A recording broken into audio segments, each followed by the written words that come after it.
دو گزارشات ہیں کہ کچھ دیر کے لیے موبائل سائلنٹ پر لگا دیں، اور ویسے تو الحمدللہ حضور علیہ السلام کی محفل میں آنے والا ہر شخص ہی مہمان خصوصی ہوتا ہے، لیکن ظاہر ہے کہ کچھ ظاہری روایات بھی ہوتی ہیں۔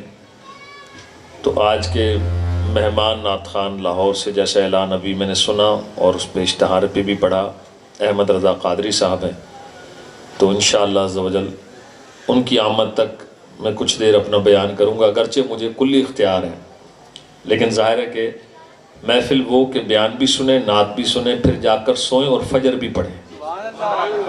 یہ ذہن میں رکھیں، تو اللہ پاک کرم فرمائے۔ بیس تھوڑی کم کریں گے تو انشاءاللہ ایک گونج ختم ہو جائے گی۔ دو گزارشات ہیں، ایک موبائل کی بیل بند کریں، دوسری گزارش یہ ہے کہ جب تک بیان جاری ہو آپ میں سے کوئی بھی صاحب ہدیہ نذرانہ دینے کے لیے تشریف نہ لائیں۔ مجھے عاصم بھائی ہے نا، عبد الباسط بھائی نے پرچی دی ہے، جیب میں ہوگی، کہ جامع مسجد سراج منیر یہ زیر تعمیر ہے، جو بیان کے دوران آپ نے مجھے دینے کی نیت یا جذبہ بنے وہ آپ نے آخر میں مسجد میں دے دینا ہے۔ صرف کچھ دیر توجہ کے ساتھ بیان سماعت فرمائیں، انشاءاللہ عز و جل میں کوشش کروں گا اپنے مضمون کو بھی مکمل کروں اور جلد سے جلد اپنی بات کو سمیٹ لوں، تاکہ آپ مہمان نعت خوان کو سنیں بھی صحیح، اور انہیں سننے کے بعد آپ حضرات دعاؤں کی برکتیں لے کر گھر جا کر آرام کریں، تاکہ ہم پھر انشاءاللہ محفل کے اختتام اور درود و سلام کے بعد فجر کی نماز بھی باجماعت ادا کر سکیں۔ اچھا، گزارش ایک اور تھی کہ جو بھی مہمان آنے والے ہیں سٹیج پر، یا انہیں ایک دفعہ تشریف لے آئیں، بیٹھ جائیں، تاکہ توجہ ڈائیورٹ نہ ہو۔ اللہ پاک جزائے خیر دے۔ الحمدللہ رب العالمین، والصلاة والسلام علی سید الانبیاء والمرسلین، اما بعد، فاعوذ باللہ من الشیطان الرجیم، بسم اللہ الرحمن الرحیم۔ پڑھیے، الصلاة والسلام علیک یا رسول اللہ وعلی آلک واصحابک یا حبیب اللہ، الصلاة والسلام علیک یا نبی اللہ وعلی آلک واصحابک یا نور اللہ۔ عاشقان رسول 97 سن ہجری شہر بصرہ ہے، اور بصرہ کے ایک گھر میں ایک بچی کی ولادت ہوتی ہے، اور جو اس گھر کا مکین، جو صاحب خانہ ہے، وہ اللہ کا بڑا برگزیدہ بندہ ہے۔ غربت کا ڈیرا ڈلا ہوا ہے اس گھر کے اندر، اور اس قدر غربت ہے کہ رات کے گھٹاٹوپ اندھیرے میں گھر میں بچی کی ولادت ہوتی ہے، اور اس قدر تیل نہیں جو چراغ میں ڈال کر چراغ روشن کر کے نومولود بچی کے لیے کپڑے تلاش کیے جا سکیں۔ اس اللہ کے نیک بندے کی بڑی بیٹی اپنے والد سے کہتی ہے، ابا جان آپ جائیں اور جا کر پڑوسیوں کے گھر سے کچھ تیل ادھار مانگ لائیں، تاکہ ہم چراغ میں ڈال کے نومولود بچی کے لیے کپڑے تلاش کر سکیں۔ یہ وہ اللہ والے تھے، ہمارا قال ہوتا ہے، ان کا قال اور حال ہوتا ہے کہ تخت سکندری پر وہ تھوکتے نہیں ہیں، بستر لگا ہے جن کا سرکار کی گلی میں۔ بیٹی نے جب اصرار کیا، آپ گھر کی دہلیز سے بوجھل قدموں سے باہر نکلے کہ آج تک اپنی ذات کے لیے کسی سے سوال نہیں کیا تھا، آج ایسی مجبوری آن پڑی کہ رات کا گھٹا ٹوپ اندھیرا ہے، اور بیٹی بھی بار بار اصرار کر رہی ہے۔ یا اللہ کے ولی گھر سے جب باہر نکلے، دروازے پر، سامنے والے ہمسائے کے دروازے پر پہنچے، دستک دینا چاہی تو دل نے اجازت نہ دی کہ جو ہاتھ آج تک کسی غیر کے آگے نہیں پھیلا، آج کیسے اس کے سامنے میں ہاتھ کو پھیلاؤں۔ چنانچہ دستک نہ دی، واپس آ گئے، واپس پہنچے۔ بیٹی نے پوچھا، ابا جان تیل نہیں لائے؟ فرمایا، بیٹی جس دروازے پر گیا تھا وہاں سے تیل نہیں ملا۔ بیٹی کہنے لگی، ابا جان دوسرے دروازے پر دستک دے دینی تھی۔ نکتہ سمجھیے گا۔ فرمایا، بیٹی دوسرے دروازے پر دستک کی ضرورت نہیں پڑتی، وہ 24 گھنٹے کھلا ہے۔ اللہ، یہ کہہ کر پریشانی کے عالم میں آپ سو گئے۔ جب سوئے تو خواب میں تاجدار مدینہ صلی اللہ علیہ وسلم تشریف لے آئے۔ اور آ کر میرے آقا نے کیا فرمایا، پتہ کیا فرمایا؟ جو کتاب میں لکھا ہے پڑھا ہے وہ اس کا خلاصہ میں عرض کر رہا ہوں۔ میرے آقا نے فرمایا او ہمارے غلام، چراغ کے تیل کے لیے کوئی اتنا پریشان ہوتا ہے جتنا تم پریشان ہو؟ عرض کی یا رسول اللہ، غلام سے بڑی خطا ہو گئی، آج اگر بیٹی مجھے مجبور نہ کرتی میں غیر کے در پر نہ جاتا۔ میرے آقا نے خوشخبری دی، تجھے مبارک ہو، رات کے اندھیرے میں اگرچہ گھٹا ٹوپ اندھیرا ہے لیکن تیرے گھر میں جو بچی آئی وہ اندھیرے میں ہے لیکن علم و معرفت کا سورج بن کر زمانے میں طلوع ہوگی، اور یہ بچی مادرزاد ولیہ ہے، اور تیری اس بیٹی کی شفاعت کی برکت سے اللہ قیامت کے دن میرے 1000 امتیوں کو داخل جنت کرے گا، یہ شفاعت کرے گی۔ اور اس نومولود بچی کا نام رکھا گیا جو زمانے میں پھر مشہور ہوئی حضرت مائی رابعہ بصریہ رحمت اللہ علیہا۔ یہ حضرت رابعہ بصریہ کا جو ہے والد گرامی کا واقعہ میں آپ کو سنا رہا ہوں۔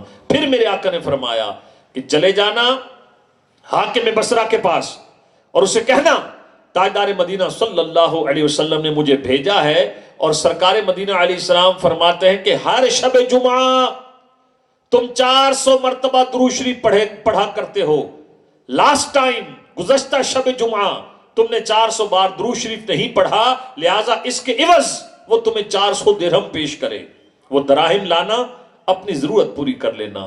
سبحان اللہ۔ صبح ہوئی، یہ پہنچے جناب حاکم بصرہ کے پاس، بادشاہ بصرہ کو پیغام دیا کہ نبی پاک صلی اللہ علیہ وسلم کی خواب میں زیارت ہوئی اور میرے آقا نے تیرے نام یہ پیغام دیا ہے۔ جب حاکم بصرہ نے سنا کہ واقعی 400 بار لاسٹ ٹائم درود پاک پڑھنے میں مجھ سے ناغہ ہو گیا، اور آنے والے عاشق رسول نے جب حکم مصطفیٰ سنایا، حاکم بصرہ قربان ہو گیا، کہنے لگا او مہمان رسول، تو 400 درہم کی بات کرتا ہے، میری ساری بادشاہی تیرے لیے۔ لیکن میں نے کہا نا قال اور حال، اللہ ان کے صدقے ہمارا حال اچھا کر دے۔ اس بات کو ذرا یہ ذہن میں رکھیے گا، وقت کے امام احمد رضا خان علیہ رحمت الرحمن، ابھی سفر گزرا 25 سفر، آپ کا یوم عرس یوم وصال، تھوڑا سا مختصراً سن لے۔ میرے جیسا عام گناہگار فوت ہو جائے، چاند کی تاریخ سے سال کی ختم نیاز دلائیں، اصحال ثواب کریں، یا انگریزی تاریخ سے سال گزرا، آپ نے کہا جی فلاں میرے جیسا عام آدمی گیا، انہوں نے کہا جی سال کے بعد حضرت کی برسی ہے۔ کوئی امام مسجد تھا، معظم دینی تھا، نیک آدمی تھا، اس کا سال کا ختم آیا، ہم نے پروٹوکول تعظیم کا لفظ استعمال کیا، ہم نے کہا آج حضرت کا یوم وصال ہے، سال ہو گیا، آج ان کو اصحال ثواب کرنا ہے۔ کسی اللہ کے ولی کا دن آ گیا، تو اب ولی کا دن آیا تو ہم نے اور ذرا ایک مؤدبانہ لفظ استعمال کیا، وہ ہے یوم عرس، آج اللہ کے ولی کا یوم عرس ہے۔ اب ذرا بات سمجھیے گا نوجوانوں، میرے جیسا گناہگار فوت ہو، اس کی برسی ہو، کوئی امام مسجد معظم دینی ہو، اس کا یوم وصال ہو، کوئی اللہ کا ولی دنیا سے گزر جائے، سال کے بعد اس سے اصحال ثواب ہو، برسی ہو، یوم وصال ہو، یوم عرس ہو، اصل مقصد اصحال ثواب۔ بات کو سمجھیے، اصل مقصد اصحال ثواب۔ بھائی گناہگار کو تو ثواب کی سمجھ آتی ہے کہ گناہگار کو بھیجیں گے، تو حدیث پاک کا مفہوم ہے کہ فرمایا دنیا سے جانے والا ڈوبتے ہوئے انسان کی مثل ہے، جیسے ڈوبنے والا ہاتھ پاؤں مارتا ہے کہ کوئی سہارا مل جائے، فرمایا مرنے والا بھی پیچھے سے لوگوں کے ثواب کا انتظار کرتا ہے۔ اور جب کوئی نیک آدمی فوت ہو جائے، بھئی بہاؤدین زکریا علیہ رحمہ کو کس کی ثواب کی ضرورت؟ داتا علی حجویری کو کون سے ثواب کی ضرورت؟ تو سنیں عاشقان رسول، جب اولیاء، صحابہ اور اللہ کے مقربین کو ثواب اصال کرتے ہیں تو گناہگاروں کے گناہ بخشے جاتے ہیں اور ان کے درجے بلند ہوتے ہیں۔ ان کے کیا ہوتے ہیں؟ درجے بلند۔ اب میں آپ کو عرس کا مفہوم 1 منٹ میں سمجھا دیتا ہوں، سب بولیے گا ذرا میرے ساتھ مل کر۔ ہم عرس ہو، برسی ہو، یوم وصال، ہم اہل سنت کا عقیدہ ہے، ہم میت کو کیا کرتے ہیں؟ سب بولے ایصال ثواب۔ اب ذرا میں بولوں گا اور آپ کہیں گے ثواب۔ قرآن پڑھیں گے برسی پر کیا ملے گا؟ ذکر کریں گے برسی پر کیا ملے گا؟ ثواب۔ تلاوت کریں گے برسی پر کیا ملے گا؟ ثواب۔ استغفار کی تسبیح کریں گے کیا ملے گا؟ ثواب۔ اللہ اور اس کے محبوب کا ذکر کریں گے کیا ملے گا؟ ثواب۔ طلبہ آئیں گے مدارس سے، وہ بھی قرآن پڑھے، عزیز بھی قرآن پڑھے، کیا ملے گا؟ ثواب۔ اللہ کی رضا کے لیے کسی نے برسی کا جو کھانا تھا اسے کہا جی کھانا کھا لے مہمان، کسی نے کہا اللہ کے ولی کا لنگر ہے، لنگر کھا لیں۔ اگر الحمدللہ وہ اللہ کی رضا کے لیے کھلایا جائے، ذرے ذرے دانے دانے پر کیا ملے گا؟ اب یہ ہے تو عرس ہو یا برسی، سمجھ جائیں میرے بھائیوں اصل مقصد کیا ہے، ایصال۔ اب ایک اور آپ سے بڑا آسان سا مسئلہ، ہمارا عقیدہ بھی کلیئر ہو جائے گا۔ قرآن پڑھنے کا، بولیے اللہ مدینے لے جائے، قرآن پڑھنے کا اور ڈھول بجانے کا، عرس کا نام عرس کا ہو اور کوئی بجائے ڈھول، تو بھائی ہمارا تو سیدھا سادہ سا عقیدہ ہے، ثواب والے کام کریں گے تو ثواب ملے گا، ہم اس کام کو برا نہیں کہیں گے، اس کام کے نام پر جو غلط ہوگا اسے غلط کہیں گے، ٹھیک ہے؟ آراس پر باہر کوئی ڈھول دھمک کے بجائے، باہر معاذ اللہ عرس کے نام پر کوئی خلاف شرع کام کرے گا، حرام کام حرام ہے، ہم حرام کام کو حرام کہیں گے، عرس کو حرام نہیں کہیں گے۔ دوسری بات، عاشقان رسول، آج کسی بھی سکول آف تھاٹ کی فیملی میں شادی ہو، کسی بھی مکتبہ فکر کی فیملی میں شادی ہو، عموماً ہر شادی میں فنکشن، میوزک، گانا، باجا، بارات، ڈھول، دھمکہ، بارات کا سارا سلسلہ ہوتا ہے۔ اب بتائیں اصل چیز کیا ہوتی ہے؟ سنت نکاح۔ کیا چیز ہوتی ہے؟ سنت نکاح۔ اس کو ہم نے کہہ دیا شادی، سنت نکاح کو کیا کہہ دیا؟ شادی۔ تو میرے بھائی اب اگر کوئی شادی کے نام پر معاذ اللہ بےہودہ عورتوں کا رقص کروائے تو سنت غلط یا رقص غلط؟ رقص غلط۔ اسی طریقے سے شادی کے نام پر اگر کوئی ڈانس پارٹی کا اہتمام کرے تو سنت غلط نہیں ہے، ڈانس پارٹی غلط ہے۔ تو ہمارا عقیدہ بڑا صاف ستھرا ہے، وہ عرس ہو حضرت داتا صاحب کا، وہ عرس ہو بہاؤالدین زکریا کا، وہ عرس ہو شاہ رکن عالم کا، جہاں قرآن پڑھا جائے گا، جہاں ذکر کیا جائے گا، الحمدللہ وہ ثواب ان اللہ والوں کو پہنچے گا۔ اور جب یہ آراس شروع ہوتے ہیں، مزارات پر 24 گھنٹے قرآن پڑھا جاتا ہے، نمازیں پڑھی جاتی ہیں، آنے والے زائرین کو لنگر کھلایا جاتا ہے، اور جو کام باہر ہوگا معاذ اللہ ڈھول کوئی بجائے گا، کوئی کہے گی جی اس کو وجد آ گیا ہے، یہ وجد کے کوئی ڈرامے نہیں ہیں، یعنی جو ڈھول پر وجد آتا ہے، جو موسیقی پر، اس کے علاوہ تو اللہ والے نگاہ فرما دے تو پھر وہ ایک الگ ٹاپک ہے، بات بڑی لمبی ہو جائے گی، میں اس وجد کا انکاری نہیں ہوں، لیکن یہ جو شیطانی چکر ہے، ڈھول بج رہے ہیں باہر معاذ اللہ ثم معاذ اللہ، بےہودہ قسم کی عورتیں، سر سے اترا ہوا دوپٹہ، پاؤں میں گھنگرو باندھے ہوئے ہیں اور رقص کر رہی ہے معاذ اللہ، اور کوئی بد نصیب کہے گی داتا صاحب کی دیوانی نہیں، بیڑا غرق کے شیطان کی دیوانی ہے یہ ہے۔ میں اگر داتا صاحب کی بات سناؤں تو موضوع کہیں میرا اور ہے، کہیں اور بات چلی نہ جائے۔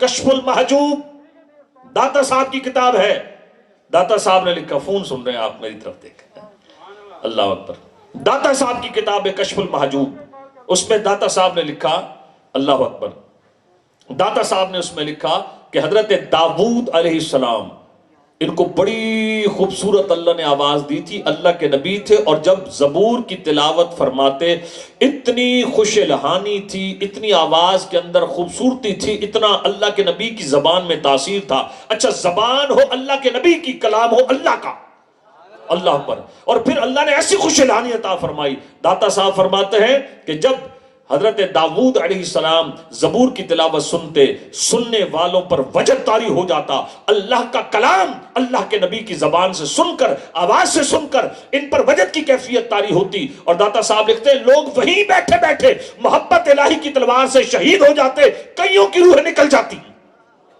وہ وہی دنیا سے شہید ہو جاتے۔ داتا صاحب لکھتے ہیں شیطان بڑا پریشان ہوا، یہ تو کام خراب ہے، اللہ کے نبی تلاوت فرماتے ہیں، سامعین سنتے ہیں، اللہ کی محبت کی تلوار سے لوگ شہید ہو جاتے ہیں، روح جسم سے پرواز کر جاتی ہے، اور یہ سیدھا جنت میں جا پہنچتے ہیں۔ شیطان ہوا پریشان، اس وقت اس نے میوزیکل آلات موسیقی ترتیب دیے۔ وہ آلات موسیقی کیا تھے؟ تنبورا اور بانسری ٹائپ، اس طرح کے اس نے ایجاد کیے آلات موسیقی، اور یہ حضرت داؤد کے مقابل، حضرت داؤد علیہ السلام کے مقابل اس نے ایک شیطانی محفل کا انعقاد کیا، اور اس محفل میں اس بد نصیب نے کیا کیا؟ اس شیطانی محفل کا انعقاد کیا، اور اس محفل میں یہ، چونکہ شیطان تو ہی بدبخت، یہ بانسری تنبورا بجانے لگا، کچھ لوگوں پر بدبختی غالب آئی، وہ اللہ کا کلام چھوڑ کر شیطان کے اس میوزیکل فنکشن کی طرف ان کا رجوع ہوا، اور بدقسمتی سے وہ اس گروہ میں شامل ہو گئے۔ اب ذرا فکر انگیز بات یہ ہے، داتا صاحب لکھتے ہیں 2 حصوں میں لوگ بٹ گئے، ایک اللہ والا گروہ تھا، ایک شیطان والا گروہ تھا۔ آج دیکھیں عاشقان رسول میلاد منانے آئے ہیں، جن کی ولادت کا جشن منا رہے ہیں، وہ سرکار پتہ کیا فرماتے ہیں؟ فرمایا میں بتوں کو توڑنے اور آلات موسیقی کا غرق یعنی آلات موسیقی کو توڑنے اور بت پرستی کو ختم کرنے کے لیے بھیجا گیا ہوں۔ تو بھائی آج ہمارا جو کلام ہمیں ملا وہ قرآن رسول پاک پر نازل ہوا، تو جو موسیقی سنتے ہیں آپ بولیے گا وہ کس کے راستے پر ہے؟ شیطان۔ اور جو قرآن اور نعت سنتے ہیں وہ کس کے راستے پر ہے؟ رحمان کے راستے پر۔ تو اللہ پاک کرم فرمائے۔ آئیے تھوڑا ریورس آتے ہیں، اور بات میں کر رہا تھا پچھلے مہینے گزرا اعلی حضرت کا عرس 25 سفر المظفر، عرس ہو، برسی ہو، وصال ہو، اصل مقصد ایصال ثواب۔ اب بہت سارے نوجوانوں کے کانسیپٹس کلیئر ہو گئے ہوں گے جو یہ کہتے ہوں گے یار یہ عرس جائز ہے یا ناجائز؟ ایصال ثواب ناجائز نہیں ہے، میں نے آپ کو کلیئر کر دیا۔ دوسری بات چلی تھی، مائی رابعہ بصریہ کے والد پہنچے بادشاہ کے پاس، کہا کہ 400 درہم مجھے پیش کرو۔ بادشاہ نے کہا مہمان رسول میری ساری بادشاہی تیرے لیے، جتنا چاہے لے جا۔ آپ نے کہا جتنا نبی پاک نے فرمایا ہے ایک پھوٹی کاڑی بھی اوپر نہیں لوں گا۔ اور یہ امام احمد رضا خان یہ تشریف لے گئے بازار، کوئی آپ نے چیز پرچیز کرنی تھی، جب دکاندار کے پاس پہنچے اس نے پروڈکٹ آپ کو دی، جناب یہ آپ کی مطلوبہ چیز ہے، میں آپ کو سمجھانے کے لیے کہہ رہا ہوں، چیز کی قیمت تھی 100 روپے، دکاندار نے کہا جی آپ ہمارے مولوی صاحب ہیں، آپ 40 روپے دے دیں۔ یہ نقطہ میں دینے لگا ہوں خصوصاً تمام میرے قاری، مدرس، مجھ سمیت جتنے عاشقان رسول بیٹھے ہیں سب سنیں۔ اس نے کہا جی آپ ہمارے مولانا صاحب ہیں، وقت کا اتنا بڑا عالم، کنز الایمان، اس امت کو عطا فرمانے والا، ترجمۃ القرآن۔ جب آپ نے کہا نا یہ، اس نے کہا جی یہ قیمت ہے 40 روپے، آپ نے پتہ کیا فرمایا؟ فرمایا قیمت لینی ہے تو پوری لو، میں فقط اس بات پر کہ میں آپ کے علاقے کا مولوی مولانا صاحب ہوں، میں تم سے کم قیمت پر سودا لوں، اپنا سودا اپنے پاس رکھو۔ ہم علم بیچا نہیں کرتے، ہم علم بیچا نہیں کرتے، سودا لے رہے۔ تو میرے بھائیو عاشقان رسول، الحمدللہ تلاوت ہو، نعت ہو، ذکر ہو، اذکار ہو، الحمدللہ کسی امام کسی مدرس کے دل میں کبھی لالچ نہ آئے کہ میں تو جناب کپڑے خریدنے گیا تو یہ اپنے شاگرد کے ابا کی دکان ہے، ایک سوٹ تو یہ فری میں ہی دے دے، تو اتنی سستی قیمت رکھ لی ہم نے۔ نہیں، اللہ پاک کافیت نصیب فرمائے۔ ضمناً بات چل پڑی، اعلی حضرت نے فرمایا بھائی میاں سودا اپنا واپس رکھو، جو قیمت ہے وہ لے، اگر وہ نہیں لینی تو ہم علم بیچا نہیں کرتے۔ اب یہ پہنچے حاکم بصرہ کے پاس، کہا حاکم بصرہ نے کہا سارا خزانہ آپ کے لیے، کہا جتنا سرکار مدینہ علیہ السلام نے فرمایا اس سے ایک پھوٹی کوڑی بھی اوپر۔ 400 دراہم لی آپ واپس آ گئے، اور 10,000 درہم چاندی کے سکے ہوتے تھے، حاکم بصرہ نے اس شکرانے میں تقسیم کیے کہ اس خاکسار کے درود پاک کو حضور نے قبول فرمایا۔ 4 دن تک وہ 10-10 ہزار درہم تقسیم کرتا رہا۔ آج کی محفل میلاد میں ایک اہم نقطہ میں آپ کو عرض کروں، اٹھتے بیٹھتے چلتے پھرتے درود پاک کی کثرت کریں۔ آج موسم کتنا پیارا ہے، لیکن یہی سورج قیامت کے دن سوا نیزے پر ہوگا۔ میرے آقا صلی اللہ علیہ وسلم نے ارشاد فرمایا میری ذات پر درود پاک کی کثرت کرنے والا قیامت کے دن جب اٹھے گا اللہ اسے اپنے عرش کا سایہ نصیب فرمائے گا۔ تو کوشش کریں، صرف بعض اوقات ہم بیان بھی لطف اندوزی کے لیے سنتے ہیں، وہ کہتے ہیں جناب بیان کا بڑا مزہ آیا۔ بھائی مزہ تو آیا، سیکھا کیا؟ ثواب بھی ملے گا، رحمتیں بھی ملیں گی، برکتیں بھی ملیں گی۔ بھائی بیان سنا، لے کر کیا گئے؟ پہلی نیت یہ لے کر جائیں کہ انشاءاللہ درود پاک کی کثرت کریں انشاءاللہ۔ حصول برکت کے لیے درود پاک پڑھ لیجئے بآواز بلند، اللہم صلی علی سیدنا و مولانا محمد عدد ما فی علم اللہ صلاۃ دائمۃ بدوام ملک اللہ۔ عاشقان رسول، نبی پاک صلی اللہ علیہ وسلم کی ولادت باسعادت کا مہینہ ہے ربیع الاول، اور ہمارے آقا صلی اللہ علیہ وسلم سراپا معجزات بن کر آئے۔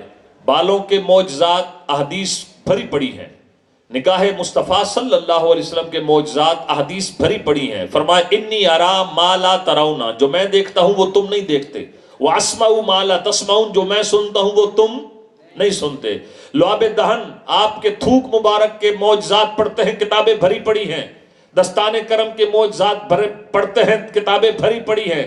اس مختصر سے وقت میں میں آپ کے سامنے 4 سے 5 معجزات اور کچھ اصلاحی گفتگو کر کے اپنے بیان کو وائنڈ اپ کروں گا۔ سب سے پہلا امام بخاری نے بھی اس کو کوڈ کیا اور مختلف محدثین نے بھی اس کو اپنی کتابوں میں جگہ دی۔ غزوہ خندق یہ وقوع پذیر ہونے والا ہے۔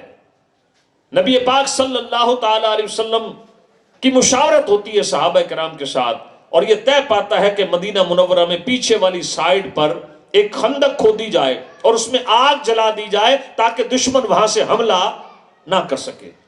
اب 1000 صحابہ کی ڈیوٹی لگی، 1000 صحابہ کی ڈیوٹی لگی وہ خندق کھودنے پر۔ عرب کی زمین چٹیل، پتھریلی، انتہائی دشوار کام تھا خندق کو کھودنا۔ 1000 صحابہ خندق کھودنے میں لگے ہیں، لیکن ایک وقت ایسا آیا کہ کھدائی کے دوران بہت بڑی چٹان نمودار ہو گئی۔ صحابہ نے بڑی کوشش کی لیکن وہ چٹان ٹس سے مس نہ ہوئی۔ صحابہ اکرام نبی پاک صلی اللہ علیہ وسلم کی بارگاہ میں آئے، آقا ایک چٹان نکل آئی ہے، حضور بڑی کوشش کی، ٹوٹ نہیں رہی۔ میرے آقا تشریف لائے اور آپ صلی اللہ علیہ وسلم نے اپنے مبارک ہاتھوں سے ایک چوٹ کا بھی ذکر ہے، 3 چوٹوں کی بھی روایت ہے، میرے آقا نے ایک ایسی یا 3 ایسی کاری ضربیں لگائی کہ جو چٹان 1000 صحابہ سے نہیں ٹوٹی، سرکار نے اس کو 1 یا 3 ضربوں میں توڑ کر پاش پاش کر دیا۔ حضرت جابر کہتے ہیں میں نے دیکھا رسول پاک صلی اللہ علیہ وسلم کے پیٹ پر پتھر بندھے ہوئے ہیں۔ غلامان مصطفیٰ کہلانے والو، آپ چنچی رکشہ بھی اگر آپ چلاتے ہیں تو اللہ پھر بھی آپ کو پیٹ بھر کر سلاتا ہے۔ چجائے کہ میرے چنچی رکشے پر 24 گھنٹے گانے چلتے رہے، چجائے کہ میں 7ویں دن جمعہ پڑھنے والا ہوں، چجائے کہ میری زبان پر ہر دوسری بات پہ گالی ہو اور پھر میں کہوں بس جی پتہ ہی نہیں برکت کہاں ہے، سارا دن بھاگتے ہیں کماتے ہیں پتہ نہیں کہاں چلی جاتی ہے۔ جب گالیاں بکے گا تو روزی سے برکت اٹھے گی، جب گانے سنے گا روزی سے برکت اٹھے گی، جب حی علی الصلاۃ کی صدا سن کر کان موڑ لے گا، رخ موڑ لے گا تو برکت نہیں آئے گی روزی میں۔ جن کے لیے کائنات سجائی گئی، جناب جابر کہتے ہیں حضور نے 1 یا 3 ضربیں لگائی، چٹان کو توڑ دیا اور نبی پاک صلی اللہ تعالی علیہ وسلم کے پیٹ پر پتھر بندھے ہوئے تھے۔ 3 دن ہو چکے تھے، وجہ تخلیق کائنات رسول پاک نے کھانا نہیں کھایا تھا۔ ہے کوئی آپ میں ایسا؟ ہے کوئی آپ میں ایسا کہ 3 دن ہو چکے ہوں؟ کبھی کسی کی زندگی میں ایسے آئے ہو سکتا ہے، لوگوں کی بہت ساری مثالیں ہیں، لیکن عموماً کوئی ہے ایسا کہ جس کی زندگی میں 3 دن ایسے آئے ہوں کہ گھر میں کھانا نہ پکا ہو؟ اور میرے آقا صلی اللہ علیہ وسلم نے کھانا نہیں کھایا۔ جناب جابر کہتے ہیں مجھ سے رہا نہ گیا، گھر گیا، میں نے ایک بکری لی، بکری کو ذبح کیا، گھر میں کھڑی بکری کو اس کا گوشت بنایا، تھوڑا سا گوشت نکلا، بیوی سے پوچھا گھر میں کچھ ہے؟ بیوی نے کہا جو شریف موجود ہے، فرمایا اسے پیس کر آٹا گوندھ لو اور آٹا گوندھنا شروع کرو، ہانڈی پکاؤ، میں نبی پاک صلی اللہ علیہ وسلم کو کھانے کی دعوت پیش کرتا ہوں۔ آپ جب جانے لگے زوجہ کہنے لگیں جابر خیال کرنا کھانا چند کا ہے، اگر زیادہ صحابہ آ گئے تو ہم کہیں رسوا نہ ہو جائیں، حضور کو مینشن کر دینا، حضور کو عرض کر دینا کھانا چند کا ہے۔ جناب جابر نے عرض کی، کہنے لگے ٹھیک ہے میں سرکار مدینہ علیہ السلام سے اس کی صراحت کر دوں گا۔ اب حضرت جابر رضی اللہ تعالیٰ عنہ پہنچے مقام خندق پر۔ آپ نے ذرا ذہن بھی حاضر رکھنا ہے، کتنے صحابہ خندق کھودنے میں مصروف ہیں؟ پیچھے والے بھی بولیں کتنے؟ 1000 صحابہ خندق کھودنے میں موجود۔ جناب جابر پہنچے، یا رسول اللہ آپ صلی اللہ علیہ وسلم اور چند صحابہ میرے گھر تشریف لائیں، حضور آپ کے لیے کھانے کی دعوت کی ہے۔ انہوں نے صراحت وضاحت کی کہ مختصر کھانا ہے، اور میرے آقا کی رحمت جوش میں آئی، فرمایا چلو بھئی سارے صحابہ، جابر نے ہماری دعوت کی ہے۔ اللہ اکبر۔ جناب جابر اس سے پہلے کہ کچھ تشویش ہوتی، سرکار مدینہ علیہ السلام نے فرمایا جابر جب تک ہم تشریف نہ لائیں تو ہانڈی نیچے نہیں اتارنی، کچھ اس میں سے نکالنا نہیں، آٹا جو گندہ ہے اس کی روٹیاں نہیں پکانی۔ جناب جابر تیز قدموں سے پہلے گھر پہنچ گئے، حضور صحابہ کرام علیہم رضوان کو لے کر پہنچے حضرت جابر کے گھر۔ جناب جابر رضی اللہ تعالی عنہ نے زوجہ سے کہا کہ تاجدار مدینہ علیہ السلام تو سب صحابہ کو لے کر آ رہے ہیں۔ زوجہ نے کہا آپ نے بتایا نہیں تھا؟ انہوں نے کہا جی بالکل عرض کی تھی۔ زوجہ یہ سن کر بے فکر ہو گئی، گویا بس اب تو ہمارا کام تھا بتانا، اب لانے والا جانے اور کھلانے والا جانے۔ حضور علیہ السلام تشریف لائے، ہانڈی پیش کی گئی، آٹا پیش کیا گیا۔ آپ کے میرے آقا صلی اللہ علیہ وسلم نے لعاب دہن اس آٹے اور اس ہانڈی میں مکس کیا، اور اس آٹے اور ہانڈی میں لعاب دہن مکس کر کے برکت کی دعا فرمائی۔ فرمایا جابر اب کھانا چلانا شروع کرو، آٹے کی روٹیاں پکوانا شروع کرو، روٹیاں پکتی گئیں، سالن ڈلتا گیا، 10 20 30 40 50 100 200 300 400 500 1000 صحابہ نے پیٹ بھر کر کھانا کھایا۔ آٹا جناب پیڑے بھی نکل رہے ہیں، روٹیاں بھی پک رہی ہیں، لیکن آٹے میں کمی کوئی نہیں، سالن بھی ڈل رہا ہے، ہانڈی میں کمی کوئی نہیں۔ 1000 صحابہ نے پیٹ بھر کر کھانا کھایا، آٹا ویسے کا ویسا، ہانڈی ویسے کی ویسے۔ اور صرف یہ نہیں بلکہ سنیں، تاجدار مدینہ صلی اللہ علیہ وسلم نے فرمایا چلو بھائی جنہوں نے یعنی سالن کھایا ہڈیاں جمع کرو۔ اب ہڈیاں جمع کی گئیں، میرے آقا نے دم جو فرمایا، حضرت جابر کی بکری بھی زندہ کھڑی ہو گئی اور کان جھاڑنے لگی۔ فرمایا لو بھائی یہ لنگر بھی لو اور اپنی بکری بھی لو، قربان جائیں۔ کہہ دیجئے سب انبیاء معجزات لے کر آئے، ہمارے آقا سر سے پاؤں تک معجزہ بن کر آئے، اور قربان جائیں آپ میرے آقا صلی اللہ علیہ وسلم نے اسے زندہ بھی کیا، اور قربان جائیں کیا شان ہے میرے آقا کی۔ یہ تو بکری زندہ ہوئی، آپ سب جانتے ہیں کہ ابو جہل کی مٹھی میں بند کنکریاں حضرت عیسیٰ علیہ السلام کے قرآن میں جو معجزات سورہ آل عمران میں ہیں، جناب عیسیٰ مردے زندہ فرمائیں، قرآن فرماتا ہے جناب عیسیٰ، جناب ماں کے پیٹ سے کوئی اندھا پیدا ہو، حضرت عیسیٰ اسے آنکھیں دیں، کوڑی کے مریض کو شفا دیں، مٹی کے پرندے بنا کر روح پھونکے روح پیدا ہو جائے۔ سورہ آل عمران ہمارا قرآن۔ میرے بھائیوں کوئی اندھا پیدا ہو، اللہ کے نبی کی بارگاہ میں آ جائے، اللہ کی عطا سے اللہ کے نبی اسے آنکھیں دے دے، نفع ہے یا نہیں ہے؟ بولے تو صحیح، نفع ہے یا نہیں ہے؟ اور بھائی کوئی مر جائے، اللہ کے نبی اسے زندہ کر دیں۔ باتوں میں سے باتیں چل رہی ہیں، لمبی نہ ہو جائیں۔ یہ جو قرآن پاک کی سورہ آل عمران ہے نا، مردے زندہ کرنے کے تعلق سے تفاسیر میں جو واقعات لکھے گئے، ایک حضرت عیسیٰ علیہ السلام کا دوست تھا، عین الف زا را، آزر اس کا نام تھا۔ حضرت عیسیٰ علیہ السلام کا بہت فاسٹ فرینڈ، محبت والا دوست تھا، حضرت عیسیٰ بڑی محبت کرتے تھے۔ اس کی ڈیتھ ہو گئی، انتقال ہو گیا، 3 دن کے فاصلے پر حضرت عیسیٰ علیہ السلام تھے۔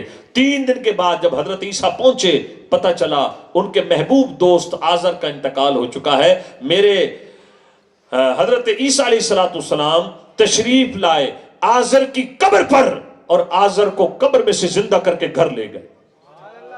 ایک جگہ سے بڑھیا کا بیٹا مر گیا، حضرت عیسیٰ علیہ السلام کا گزر ہوا تو اس کی میت کو لے کر جا رہے تھے، اللہ کے نبی کی رحمت جوش میں آئی، حضرت عیسیٰ علیہ السلام نے جنازے کی چارپائی میں بڑھیا کے بیٹے کو زندہ کر دیا۔ ایک چنگی وصول کرنے والے کی بیٹی کا انتقال ہوا، تینوں کو آپ نے زندہ کیا۔ اب ذرا ماشاءاللہ توجہ کیجئے، اور میں آپ کو واقعات سنا رہا ہوں قرآن و سنت کی روشنی میں، تاکہ آپ کی دلچسپی برقرار رہے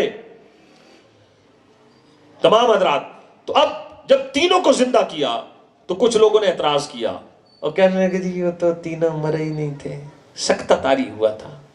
ہم تو تب مانے جب کوئی پرانا مرا ہوا زندہ ہو۔ اللہ اکبر۔ میں کسی پہ اٹیک نہیں کر رہا، میں جنرل بات کر رہا ہوں، نہ مانے کا کوئی علاج نہیں۔ 3 دن پہلے فوت ہونے والے قبر میں اسے حضرت عیسیٰ زندہ کر کے لائے۔ اللہ اکبر۔ انہوں نے کہا جی ہم تو ان پہ تو سکتہ طاری ہوا تھا، مرے ہی نہیں، ہم تو تب مانیں گے جب کوئی پرانا زندہ ہو۔ اللہ کے نبی علیہ السلام کی، اللہ کے پیاروں کی بڑی شان ہوتی ہے۔ حضرت عیسیٰ کو جب لوگوں نے یہ کہا، فرمایا چلو اگر ایسی بات ہے تو قبرستان گئے، اور 4000 سال پہلے انتقال کرنے والے حضرت نوح کے بیٹے حضرت سام رضی اللہ تعالیٰ عنہ کو حضرت عیسیٰ نے قبر میں سے زندہ کیا۔ یہ شان ہے حضرت عیسیٰ کی، سرکار کا عالم کیا ہوگا۔ حضرت عیسیٰ مٹی کے پرندے بنائیں، پھونک مارے، روح پیدا ہو جائے۔ اور میرے بھائی آپ کے میرے نبی کی شان یہ ہے، ابو جہل کی مٹھی میں بند کنکریاں ہو، حضور اشارہ فرمائے بغیر زبان اور بغیر روح کی کنکریاں بھی کلمہ پڑھنے لگ جائیں۔ اللہ اکبر۔ عاشقان رسول بات چل رہی تھی، میرے آقا نے جناب زندہ کیا کہ حضرت جابر کی بکری کو، تو کہہ دیجئے سب سے اولا او آلہ، بولے تو صحیح، سب سے بالا او آلہ ہمارا ہے۔ ایک بات یاد رکھے، اللہ کے انبیاء کسی کو نفع دیں، کسی کو فیض دیں، اللہ کی عطا سے دیں۔ سب بولیں اللہ کی عطا سے دیں۔ اور انبیاء تمام کمالات میں کس کے محتاج ہے؟ اللہ کے۔ اور اللہ وہ ہے جو کسی کا محتاج نہیں۔ یہ صفات کمالات اللہ نے انبیاء کو دیے۔ اللہ پاک ذات و صفات میں بے مثل و بے مثال ہے۔ اور عاشقان رسول جب اللہ پاک کی ذات انلمیٹڈ ہے، انبیاء کی صفات اتنی ہیں جتنی اللہ نے عطا کی۔ یہ میں 3-4 باتیں نوجوانوں کو سمجھانا چاہ رہا ہوں۔ شرک، یہ تھوڑا سا اس طرف خاموشی ہو جائے۔ شرک برابری کو کہتے ہیں اللہ کی ذات اور صفات میں کسی کو اللہ جیسا ماننا۔ الحمدللہ امام احمد رضا خان رحمۃ اللہ علیہ، آپ کی بارگاہ میں ایک استفتاء پیش کیا گیا اور بات ہوئی کہ جناب اللہ کی صفات سمندر اور اللہ کی صفات کے، دیکھیں شرک میں نے ہوتا برابری، جب ایک سوال کیا گیا کہ اللہ کی صفات سمندر اور انبیاء کی صفات اور نبی پاک علیہ السلام کی صفات اللہ کے مقابل قطرہ، ایسا کہنا کیسا؟ اب میری بات کا جواب دیجیے گا، سمندر اور قطرے میں فرق ہے؟ بھئی سمندر قطرے کے برابر ہو سکتا ہے؟ نہیں۔ کتنی بڑی مثال دی گئی کہ اللہ کی صفات سمندر، نبی کی صفات قطرہ، ایسا کہنا کیسا؟ یہ سوال اس قسم کا کیا گیا۔ امام اہل سنت، امام عاشقہ، امام احمد رضا خان نے جواب دیا سوال ہی غلط ہے۔ کیوں غلط ہے؟ فرمایا اللہ کی صفات کو سمندر سے تشبیہ دیتے ہو، ارے سمندر کا بھی کوئی نہ کنارہ ہے، اللہ کی صفات کی کوئی حد نہیں ہے۔ یہ الحمدللہ عاشقان رسول کا 14 صدیوں سے یہ عقیدہ ہے۔ تو کہنے کا مقصد یہ ہے عاشقان رسول الحمدللہ امت کا عقیدہ ہے، انبیاء کسی کو فیض اور نفع دیتے ہیں اللہ کی عطا سے، تمام صفات جو انبیاء کی ہم مانتے ہیں اللہ کی عطا سے مانتے ہیں۔ اللہ کی صفات لا متراہی اور انبیاء کرام علیہ السلام کی صفات اتنی جتنی اللہ نے دی۔ صرف ایک گزارش کروں گا اور بڑی محبت سے عرض کروں گا، وہ یہ کہ پیر میر علی شاہ صاحب رحمۃ اللہ علیہ ان کی بات پلے باندھیں، گز پیمانہ نہ لیں اور انبیاء کی شان کو ماپنے کی کوشش نہ کریں۔ محبت سے عرض کر رہا ہوں اور بات کو سمجھیں، ڈیٹیل کا وقت نہیں، ایک شعر میں سمجھ جائیں۔ فرماتے ہیں کوئی مثل نہیں ڈھولن دی، چپ کر میرے لیے تھے جا نہیں بولن دی، یا صاحب الجمال ویا سید البشر من وجهك المنیر لقد نور القمر لا يمكن الثناء كما كان حقه بعد از خدا بزرگ تو ہی۔ قصہ مختصر، آگے چلتے ہیں۔ اب پہلے والی دہرائی ہو جائے۔ عاشقان رسول حضرت جابر رضی اللہ تعالیٰ کے گھر میں کتنے صحابہ نے لنگر کھایا؟ 1000۔ ہانڈی ویسے کی ویسی، آٹا ویسے کا ویسا، اور حضرت جابر کی بکری کو بھی سرکار نے زندہ کیا۔ دوسرا واقعہ، مہمان ثنا خان آ جائیں مجھے بتا دیجیے گا، ہاں ٹھیک ہے، تاکہ آپ کی محفل کا ربط بھی نہ ٹوٹے، اور بیچ میں کوئی اور ثنا خان ہو پھر بھی بتا دیں، کیونکہ الحمدللہ ماحول کی برکت ہے۔ الحمدللہ میں نے تو جو تربیت دعوت اسلامی سے سیکھی، ہم سٹیج پہ سب کا خیال رکھتے ہیں، اللہ کی جزاک اللہ، ٹھیک ہو گیا۔ ایسا نہیں ہوتا، بعض اوقات سارے عاشقان رسول ہمارے اسلامی بھائی ہیں، ٹوپی والا بھی، ننگے سر والا بھی، سارے کلمے پڑھنے والے ہمارے اسلامی بھائی ہیں۔ پہلے تو کہتے ہیں نا لوگ یہ ہری پگڑی والوں کو کہتے ہیں، اب تو ماشاءاللہ امام شریف بھی، اللہ اکبر، تو سب عاشقان رسول، ہر غلام رسول ہمارے لیے قابل احترام ہے۔ تو الحمدللہ مجھے کہا جی عبد الباسط بھائی نے آپ نے 1.5 گھنٹہ بیان کرنا ہے۔ میں نے کہا آپ کی محبت ہے، میں دل میں سوچ رہا تھا، خوش ہو رہا تھا، الحمدللہ موقع کی مناسبت ہو تو مجھے تو ویسی ٹینشن ہوتی ہے محفل 1-2 بجے تک چلی جائے تو یار فجر کی نماز کا کیا بنے گا۔ اللہ پاک کرم فرمائے۔ آئیے دوسرا واقعہ، حضرت عتبہ رضی اللہ تعالیٰ عنہ موصل کے گورنر مقرر ہوئے جناب عمر فاروق اعظم کے زمانے میں، حضرت عمر فاروق اعظم کے دور میں۔ ان کی بیویاں تھیں 4، چاروں بیویاں خوشبو استعمال کرتی۔ حضرت عتبہ جب تشریف لاتے تو چاروں بیویاں اپنے شوہر کے لیے خوشبو استعمال کرتی، حضرت عتبہ کی خوشبو ساری بیویوں پہ غالب۔ بیویاں پوچھنے لگی حضرت اے ہمارے سرتاج، ہم آپ کے لیے خوشبو پرفیوم یوز کرتی ہیں، عطر، اور آپ کا جو خوشبو کا نظام ہے وہ اتنا زبردست ہے کہ آپ جب آتے ہیں آپ کی خوشبو ہماری خوشبوؤں پر غالب آ جاتی ہے۔ یہاں پر 2-3 چھوٹی چھوٹی باتیں۔ نمبر 1، عورت زیب و زینت کرے، حق ہے مرد کے لیے کرے۔ نمبر 2، مرد زیب و زینت کرے، عورت کے لیے کرے۔ نمبر 3، جو عورت پھیلنے والی خوشبو لگا کر ٹیپ ٹاپ کر کے بے پردہ گھر سے باہر نکلے اور بناؤ سنگھار کیا ہوا ہے، پھیلنے والی خوشبو ہے، اور پھر جو بے پردہ عورت گھر سے باہر نکلی، شوہر اس کا اس کیفیت پر راضی ہے کہ عورت بے پردہ جا رہی ہے، کوئی ٹینشن نہیں۔ عورت نے جناب ٹیپ ٹاپ کر کے باہر نکلے گی، کوئی ٹینشن نہیں۔ فرمایا بے پردہ عورت جو گھر سے نکلی بناؤ سنگھار زیب و زینت کر کے، اور شوہر اس کیفیت پر راضی ہے. فرمایا وہ بے پردہ عورت جتنے قدم گھر سے باہر چلے گی ہر قدم کے بدلے اللہ اس کے شوہر کے لیے جہنم میں ایک ایک گھر بنائے گا. اللہ اکبر. اللہ عافیت عطا فرمائے. ہم چھوٹے چھوٹے تھے, 78 کی میری پیدائش ہے, تھوڑا سا ہوش سنبھالا, کوئی فنکشن شادی کا آتا تھا نا تو اس وقت ہمیں جو تھوڑا بہت یاد ہے وہ سلور کی پرات ہوتی تھی, اس پہ تھاپ پڑتی تھی, مہندی اوپٹن پتہ نہیں کیا بلا تھی یا نہیں تھی. پھر جناب ترقی ہو گئی, پھر ڈھولکی آ گئی اور ترقی ہوئی, ڈھولکی کی جگہ جناب پھر کیا آ گیا جی, فنکشن. اب فنکشن آیا تو جس کی جیب میں پیسہ نہیں ٹک رہا اس نے کہا جی بیٹے کی ایک ہی بیٹا ہے جی, اللہ نے خوشی دکھائی ہے, معاذ اللہ آج میں چاؤ پورے کروں گا. شیطان نے کان سے پکڑا, اس نے سنگر بلا لی. جناب کوئی آ رہا ہے گانے والا, کوئی کہیں سے کوئی کہیں سے, ہزاروں روپے لٹا دیے, بازاری لوگوں پہ ہزاروں لٹا دیے. اور جب برات جانے لگی, بیٹا یہ 200 روپے اور لوٹا اور یہ مصلی مسجد میں دے آؤ, صدقہ نکل جائے. اور آج شادی تو سنت ہے, ابھی میں نے کچھ دیر پہلے آپ سے کہا. او عاشقان رسول, اللہ نے اگر ایک بیٹا 2 بیٹیاں یا جتنے بھی دیے تھے, آج تو باپ کو چاہیے تھا کہ تو 100 رکعت نفل پڑھتا.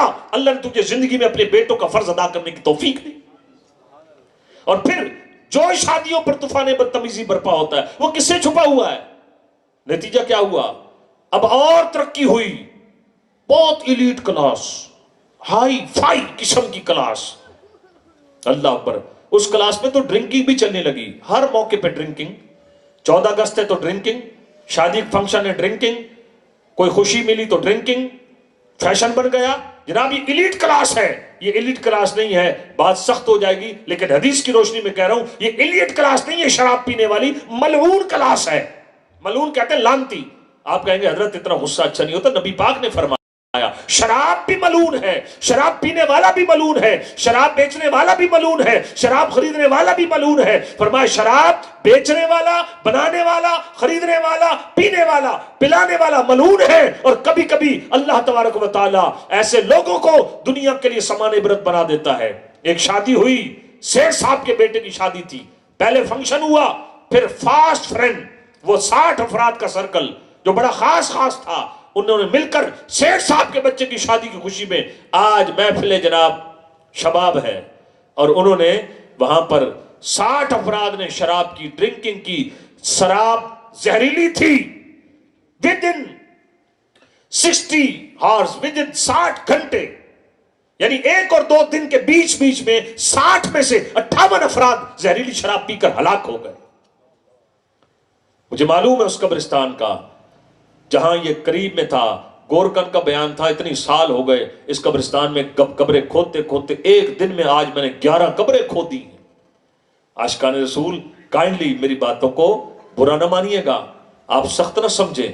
میرے بھائی جب کسی کو بخار تیز ہو, اگر ڈاکٹر انجیکشن لگائے تو آپ برا نہیں مناتے کہ ڈاکٹر صاحب آپ 500 فیس بھی لیں گے, آپ 1000 روپے کی دوائی بھی لکھ کر دیں گے, میں پہلے درد سے مر رہا ہوں, آپ نے انجیکشن لگایا. آپ سمجھتے ہیں گوڑی کڑوی ہے, انجیکشن سے تکلیف ہوگی لیکن اس تکلیف میں میرا بھلا ہے. میرے پیارے بھائیوں, میں نے آپ نے سب نے جانا ہے اور دنیا سے جانے کے بعد قبر میں پہنچنا ہے. خدا کی قسم بڑے بڑے لینڈ لارڈ قبروں میں چلے گئے, ان قریب ہم نے بھی جانا ہے. وہاں یہ نہیں ہوگا یا اللہ میں تو جوان تھا, مجھے پتہ نہیں تھا اچانک موٹر سائیکل کی ویلنگ کرتے ہوئے میرے سر کی چوٹ آئے گی, میں حرام موت مر جاؤں گا. اے اللہ ایک دفعہ دنیا میں واپس بھیج دے, اب توبہ کرتا ہوں, اب گناہ نہیں کروں گا. لیکن یاد رکھنا منو مٹی تلے جب لوگ دفنا کرائیں گے کوئی ہماری صدا سننے والا نہیں, چیخیں گے, چیخنے کا فائدہ کوئی نہیں. اور عاشقان رسول وہ صرف اندھیری قبر نہیں ہے, سرکار فرماتے جنت کے باغوں کا باغ بھی ہے.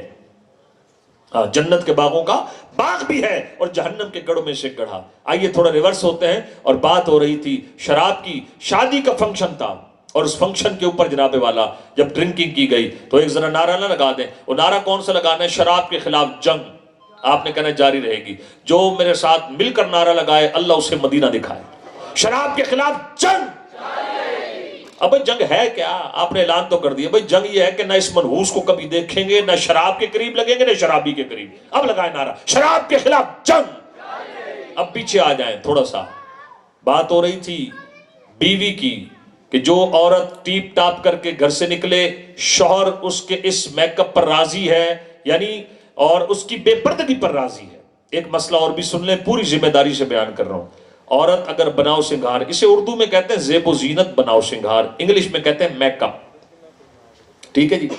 اگر عورت میک اپ کرتی ہے اور اس میک اپ کے مٹیریل میں جو بھی وہ کیمیکل یوز کر رہی ہے، وہ چجائے کہ سرخی ہے یا کوئی کسی قسم کا کوئی فیس پاؤڈر وغیرہ ہے، اگر اس میں کوئی حرام جز شامل نہیں اور عورت بے پردگی نہیں کرتی، فیملی میں فنکشن تھا، عورتیں سیپریٹ وہاں ہوں گی، اور وہاں پر عورتیں اگر بناؤ سنگھار کر کے جاتی ہیں، جب وہاں ٹوٹلی خواتین ہیں، تو عورت کا عورتوں میں سنگھار کر کے جانا کوئی گناہ نہیں. عورت کا گھر میں بھی میک اپ کرنا گناہ نہیں، بات بے پردگی کی ہے کہ بے پردہ عورت ہے. اور آگے چلیے عاشقان رسول، یہ جتنے بھی ہم مسلمان ہیں، اہل و عیال والے ہیں، قرآن نے ہماری ڈیوٹی لگائی، اے ایمان والو اپنے آپ کو اپنے گھر والوں کو جہنم کی آگ سے بچاؤ جس کا ایندھن انسان اور پتھر ہے. اور دوسری بات چلی حضرت عتبہ والی بات. حضرت عتبہ کی کتنی بیویاں تھیں؟ بولے تو صحیح. 4 بیویاں تھیں حضرت عتبہ رضی اللہ تعالی عنہ کی. چاروں خوشبو لگاتی، کس کی رضا کے لیے؟ اپنے شوہر کی رضا کے لیے. یہاں پر ایک ایک لائن کی میں باتیں بتاؤں گا. وہ میرا بھائی جس کی بہن شادی شدہ ہے، وہ میرا بزرگ جس کی بیٹیاں شادی شدہ ہیں، ان دونوں کے لیے بڑی اہم بات ہے. بہن جس کے نکاح میں گئی وہ کہلایا بہنوئی، بیٹی جس کے نکاح میں گئی وہ کہلایا داماد. بیٹی بہن کا ہوا شوہر. بدقسمتی سے 15ویں صدی میں لٹریسی ریٹ تو عام ہو گیا، ہر گلی محلے میں سکول، لیکن دینی اویرنس، دینی شعور وہ جاتا رہا. طلاقوں کی ریشو بڑھ گئی. ایک قریبی جاننے والے 2 ماہ کے اندر شادی ہونے کے بعد، طلاق ہونے کے بعد سامان گھر میں واپس. اور بیٹیوں کی شرح پیدائش زیادہ، جہالت کود رہی ہے. بیٹی پیدا ہو جائے ماں باپ کے موڈ آف ہو جاتے ہیں. دوسری بیٹی پیدا ہو جائے باپ کا ماتھا ٹھنک جاتا ہے. تیسری بیٹی پیدا ہو جائے، افسوس پڑھا لکھا کہلانے والا وہ بیوی کو ہی منحوس سمجھنا شروع کر دیتا ہے. اور ساس جو کہ خود بھی کسی کی بیٹی ہے، ساس بہو کو تانا دیتی ہے کہ بیٹا یہ جو تیری گھر والی ہے نا، اس کے تو ماتھے میں معاذ اللہ نحوست ہے، یہ بیٹی جن رہی ہے. اور بیٹیاں بیٹے کون دیتا ہے؟ اللہ. قرآن میں اللہ فرماتا ہے اللہ جسے چاہے بیٹے دے، اللہ جسے چاہے بیٹیاں دے، اللہ جسے چاہے دونوں دے. قرآن فرماتا ہے اللہ جسے چاہے بانجھ کر دے. تو بیٹیاں بیٹے کون دیتا ہے؟ اللہ. اور بیٹیاں تو رحمت ہیں، غلام ہیں رسول کے غلام ہیں. میرے آقا کی تو بیٹیاں 4 تھیں. کتنی؟ 4. یہاں 2 بیٹیاں ہوئی، ماتھا ٹھنک گیا. حضرت ماریہ رضی اللہ تعالیٰ عنہ، ان کے بطن اقدس سے جناب ابراہیم پیدا ہوئے جو بچپن میں انتقال کر گئے تھے. 4 بیٹیاں. اور بیٹیاں پیدا ہوں، گھبرایا نہ کرو. آؤ 2 روایتیں آپ کو سناتا ہوں. بیٹیوں والوں تمہیں بڑا اس میں انشاءاللہ مزہ آئے گا. ایک حضرت عائشہ صدیقہ طیبہ طاہرہ مفتیہ رضی اللہ تعالی عنہ، جن کے صدقے عورتوں کے مسائل کا بہت بڑا حصہ نبی پاک صلی اللہ علیہ وسلم سے اس امت کی عورتوں کو ملا.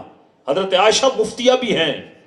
حضرت عائشہ رضی اللہ تعالیٰ عنہ یہ نبی پاک علیہ السلام سے عرض کرتی ہیں یا رسول اللہ، میں خلاصہ عرض کر رہا ہوں، حضور ایک عورت کو دیکھا، اس کے پاس تھی 3 کھجوریں، 2 بیٹیاں اس کے ساتھ تھیں. ایک کھجور انہوں نے ایک بیٹی کو دی، دوسری کھجور انہوں نے دوسری بیٹی کو دی. یا رسول اللہ، اس عورت نے تیسری کھجور یا منہ میں لے چکی، مفہوم عرض کر رہا ہوں، یا منہ کے قریب کی، یا بڑھانا چاہتی تھی کہ ایک بیٹی نے ماں والی کھجور بھی کھینچی تو اس عورت نے اس کھجور کو توڑ کر دونوں بیٹیوں کے حصے میں ڈال دیا، منہ میں ڈال دیا، اپنے منہ کا لقمہ بھی، اپنی جگر کی ٹھنڈک اپنی بیٹیوں کے منہ میں ڈال دیا. جب یہ رحمت بھری بات سنی، سرکار مدینہ علیہ السلام نے فرمایا عائشہ، اللہ نے اس عورت پر جنت کو واجب کر دیا.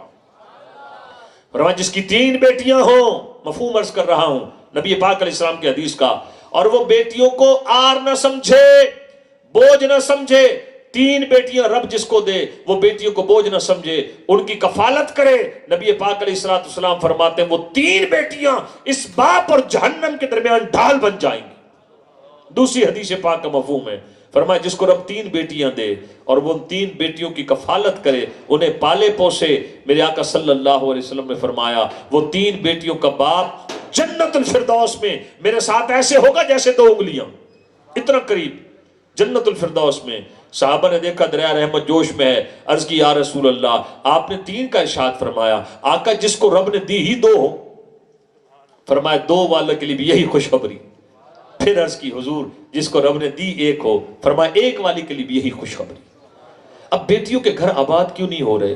اس کی بنیادی وجہ، ایسی بنیادی وجہ وہ ہے غلط فہمی، اور وہ ہے ساس سسر کا داماد کی اہمیت نہیں سمجھتے، اور وہ بیٹیوں کو مس گائیڈ کرتے ہیں، بیٹیوں کو گھر سے الوداع کرتے ہیں۔ چار بھائیوں نا بہن کو کہتے ہیں گھبرانا نہیں ہے، ہم چار بھائی ہیں، ہاں اگر یہ تیرا ہسبینڈ تجھے کچھ کہے نا ٹینشن نہیں لینی، ہمیں بتا دینا، ہاں اللہ کا شکر ہے ہم کھاتے پیتے ہیں۔ لو جی، بھائیوں نے سریہ ڈالا اور اماں ابا نے کہا بیٹا ٹینشن نہیں لینی، بڑا پیسہ ہے، کسی سے دب کے نہیں رہنا۔ بھائیوں نے سریہ ڈالا تھا بیٹی کی گردن میں، اور ابا اماں نے گاڈر ہی ڈال دیا۔ اب وہ جب پہنچی گھر میں، اس کے چال ڈالی کچھ اور ہے۔ اور بھائی جہاں بیٹی بہن دے دیتے ہیں، شریعت نے بہن کے گھر والے کو بہنوئی اور بیٹی کے گھر والے کو داماد کہا، تو سمجھیں بات دولت کی نہیں ہے، بات مقام مرتبے کی ہے۔ آپ حیران ہو جائیں گے، آپ جتنے بھی بیٹھے ہیں یہ بتائیں، بڑا آسان سے سوال ہے، سب سے بڑا آپ کے اوپر حق کس کا ہے، بیوی کا یا ماں باپ کا؟ ماں باپ کا۔ سب بولے کس کا ہے؟ ماں باپ کا۔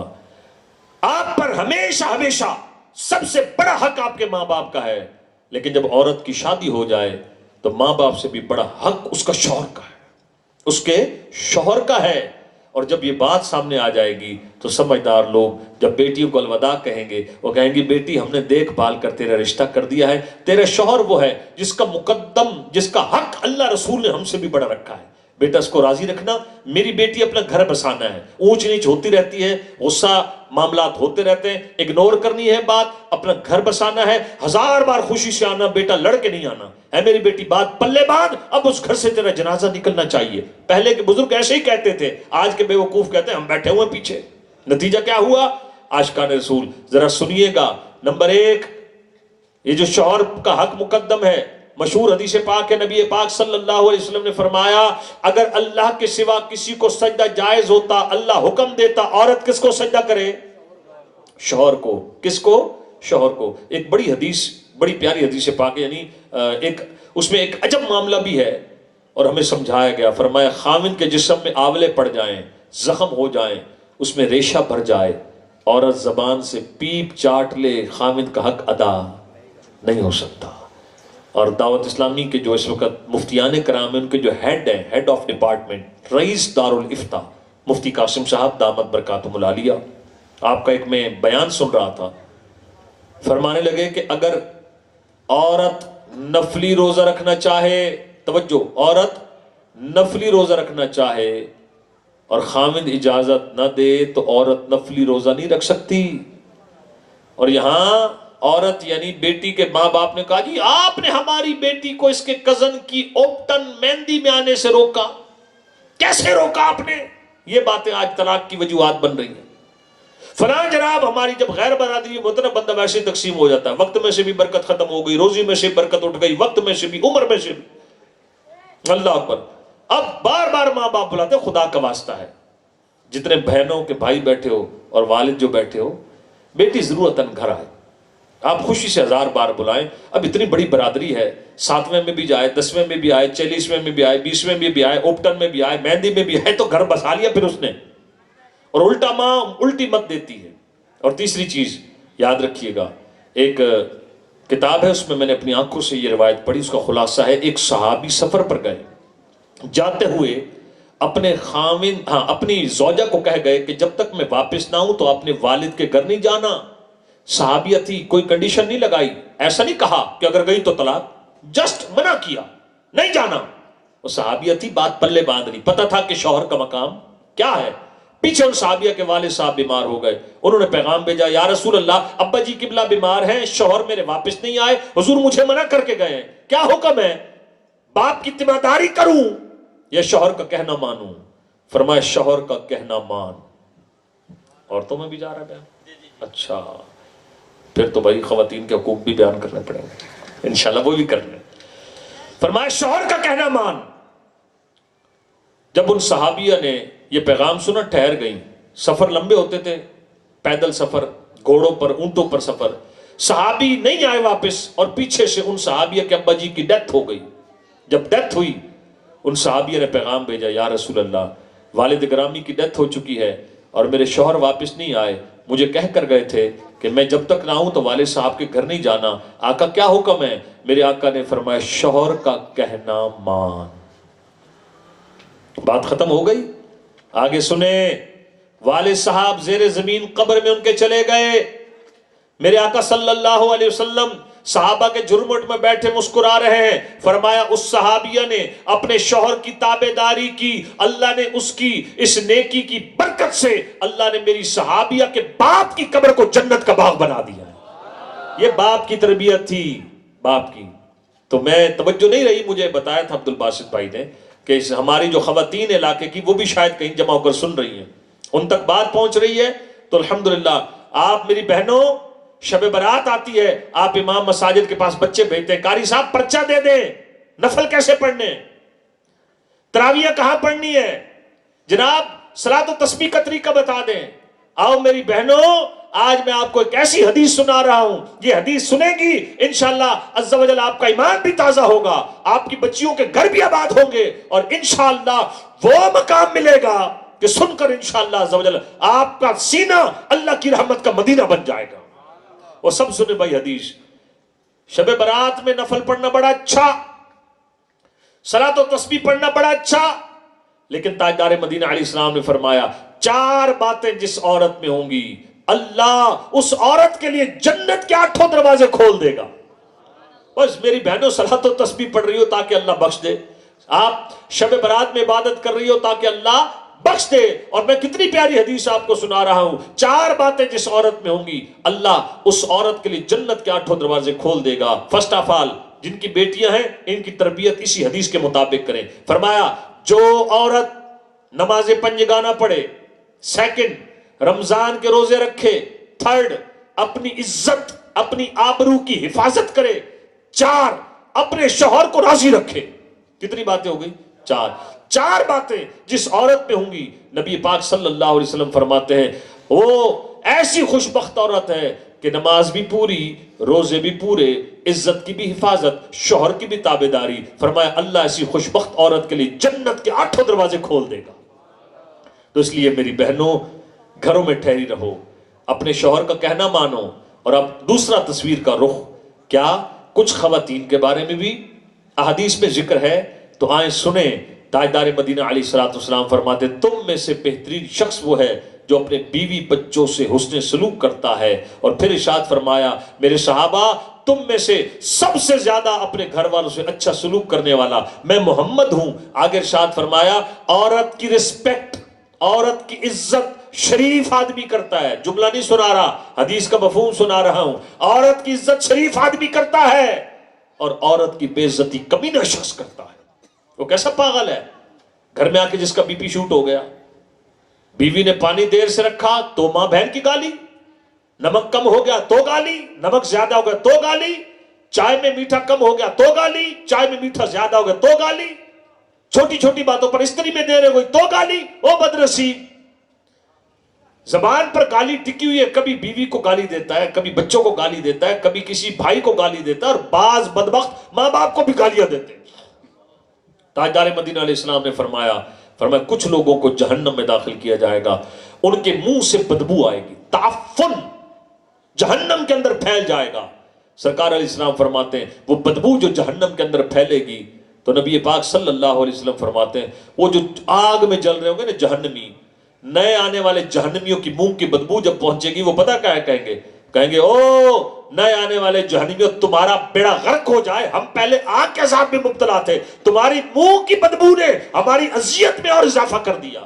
پھر آگے میرے آقا نے فرمایا یہ وہ بدنصیب ہوں گے جو دنیا میں منہ سے گالیاں دیا کرتے تھے. ایک نعرہ پھر نہ ہو جائے, شیطان کے خلاف جنگ.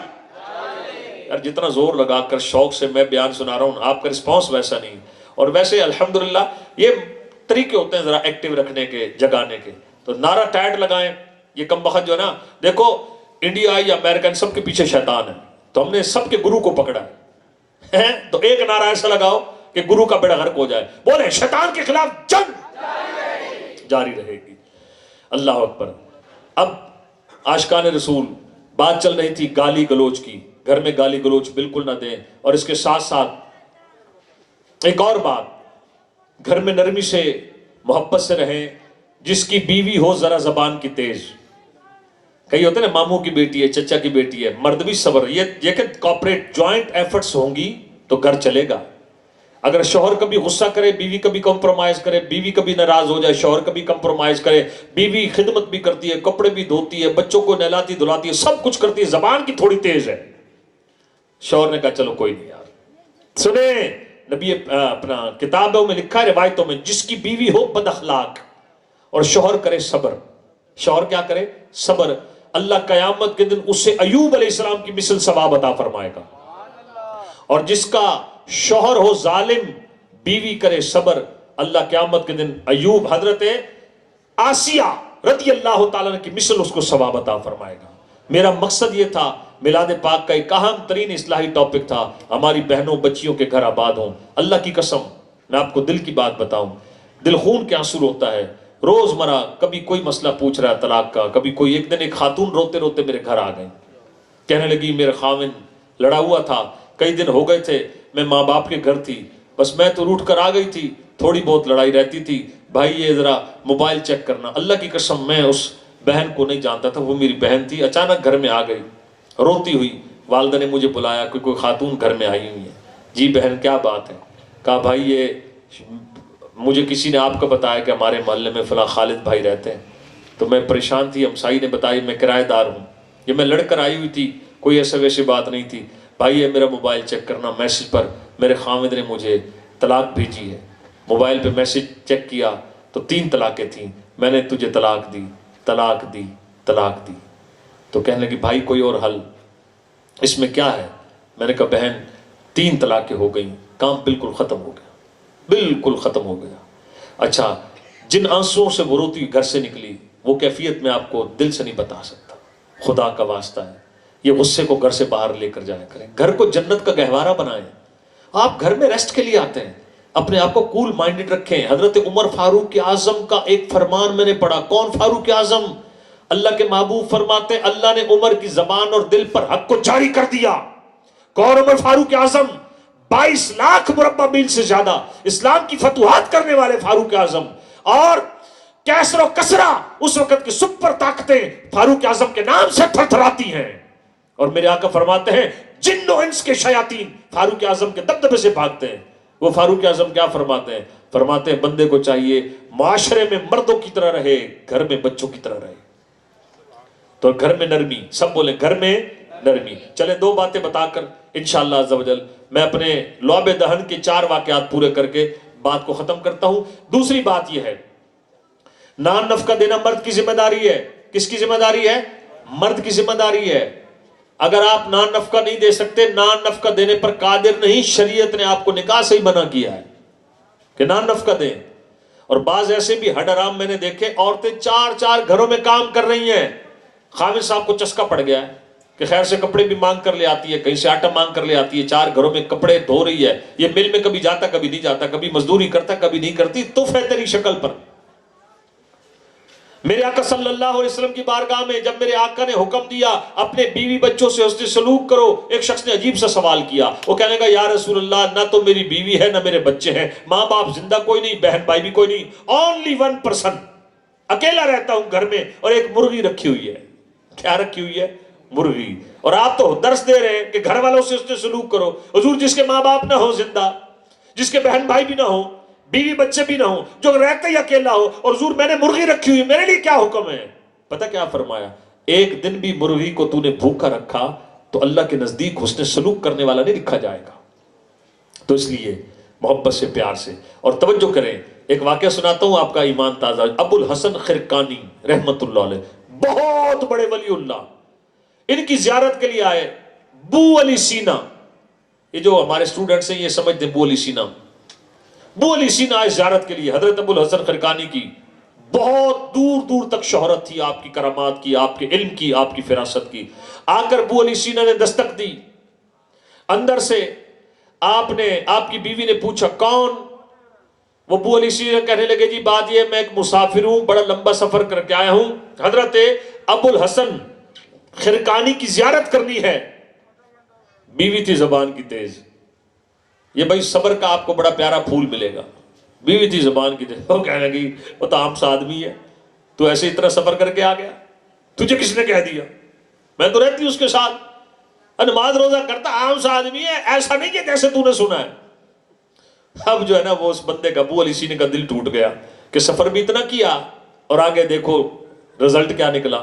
ٹوٹے ہوئے دل کے ساتھ کہنے لگا بی بی یہ تو بتاؤ حضرت ہیں کہاں، چلو آئے تو ہیں مل کے تو جائیں۔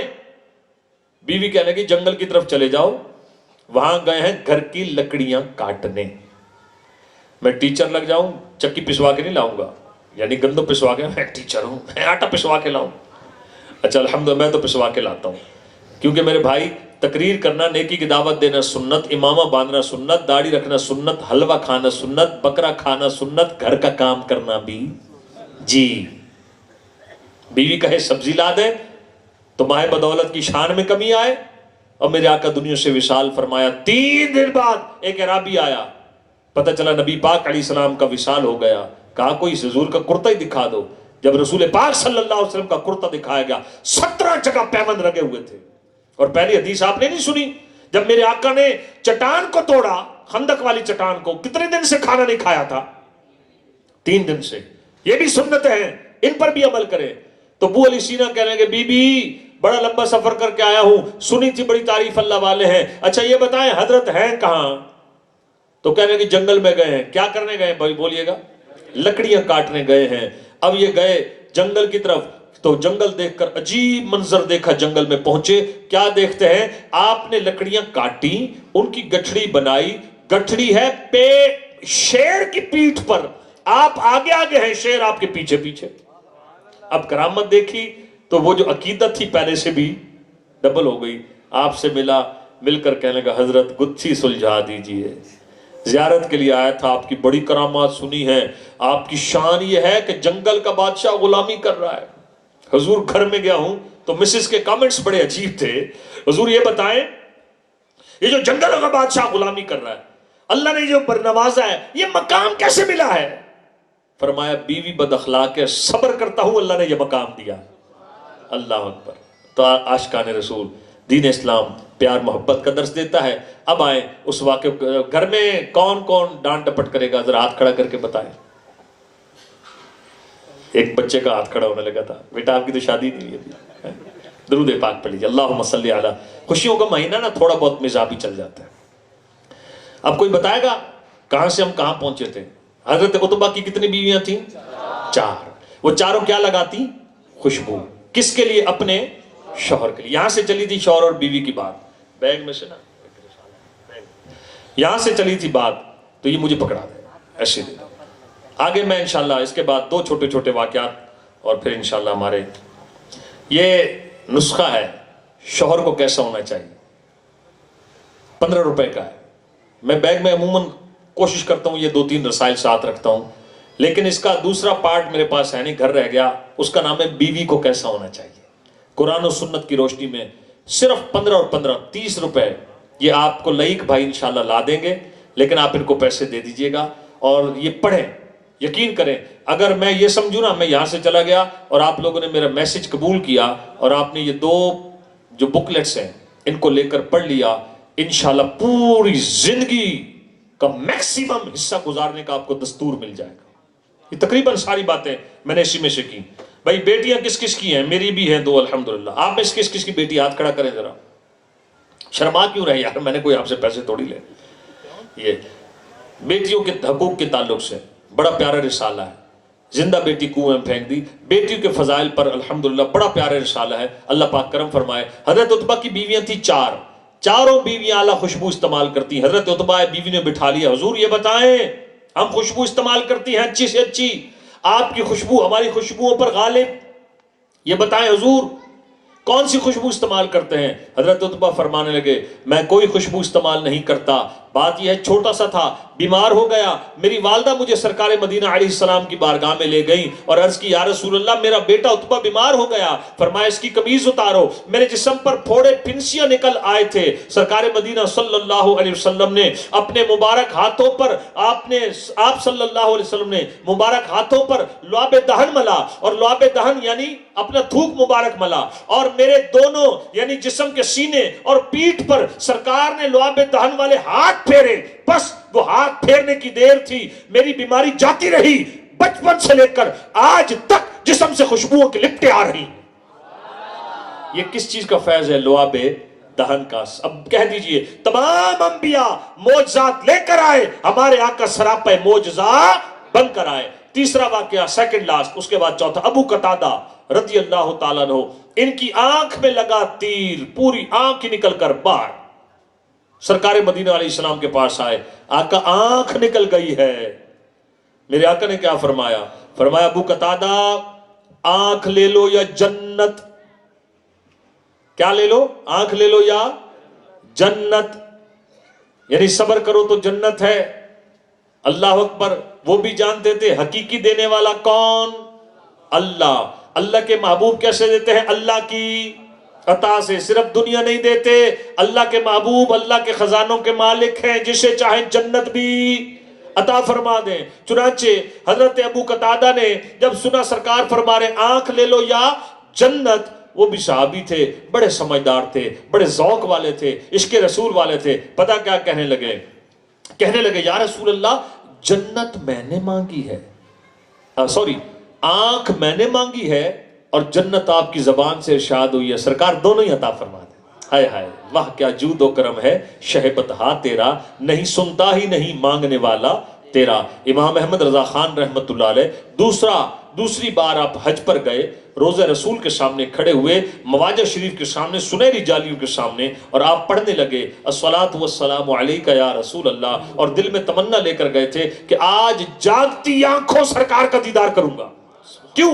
پہلے خواب میں دیدار کر چکے تھے, اور نبی پاک صلی اللہ علیہ وسلم کی حدیث ہے جس نے مجھے خواب میں دیکھا ان قریب جاگتے ہوئے بھی دیکھے گا. اب حاضر ہوئے جالیوں پر اور عرض کی یا رسول اللہ صلی اللہ تعالی علیہ وسلم, آقا آج جاگتی آنکھوں سے اپنے غلام کو دیدار کروا دیجئے. یہ دور ہے آپ کا 1921 میں وصال ہوا. موجودہ جو سعودی گورنمنٹ ہے یہ ہے 1925 میں. 1925 سے پہلے ترک کی اہل سنت کی خدمت یہاں پر تھی.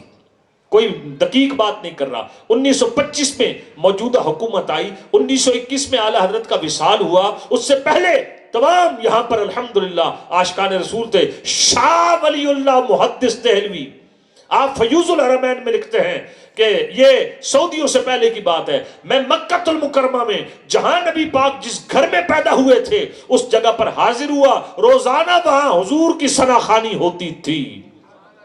فرماتے میں وہاں گیا, عرب لوگ, دیگر عاشقان لوگ رسول پاک کی نعت پڑھ رہے تھے, حضور کا ذکر ہو رہا تھا. شاہ ولی اللہ محدث دہلوی کہتے ہیں میں نے دیکھا آسمان سے نور برس رہا ہے.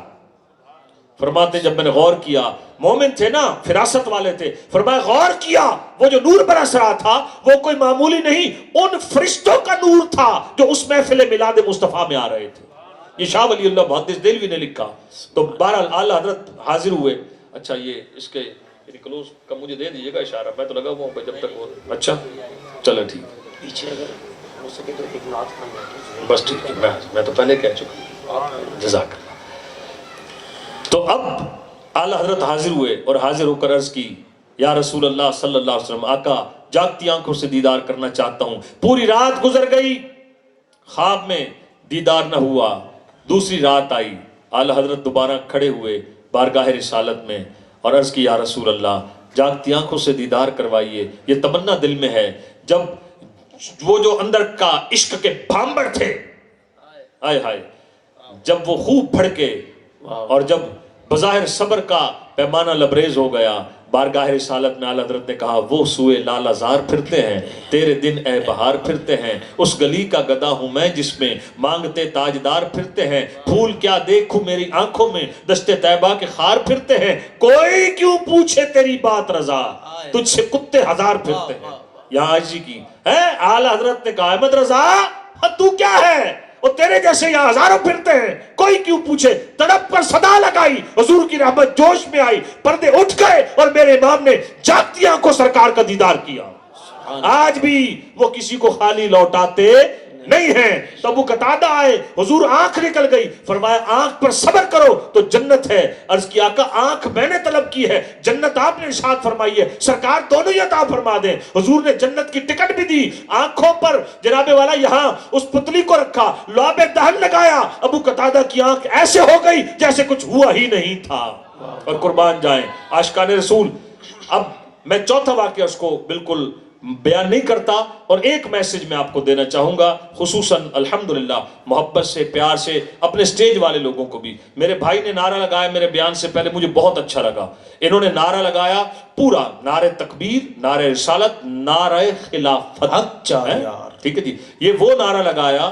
یہ جب نعرہ خلافت لگتا ہے نا تو اس کا مطلب یہ آگے جو یا علی کہنا ہے نا نعرہ حیدری پر, تو ہم یا علی وہ کہنے والے ہیں جو صدیق اکبر کے گھر کا بھی پانی بھرتے ہیں, فاروق اعظم کے بھی غلام ہیں, عثمان غنی کے بھی الحمدللہ قدموں کی خاک کو آنکھوں کا سرما بناتے ہیں.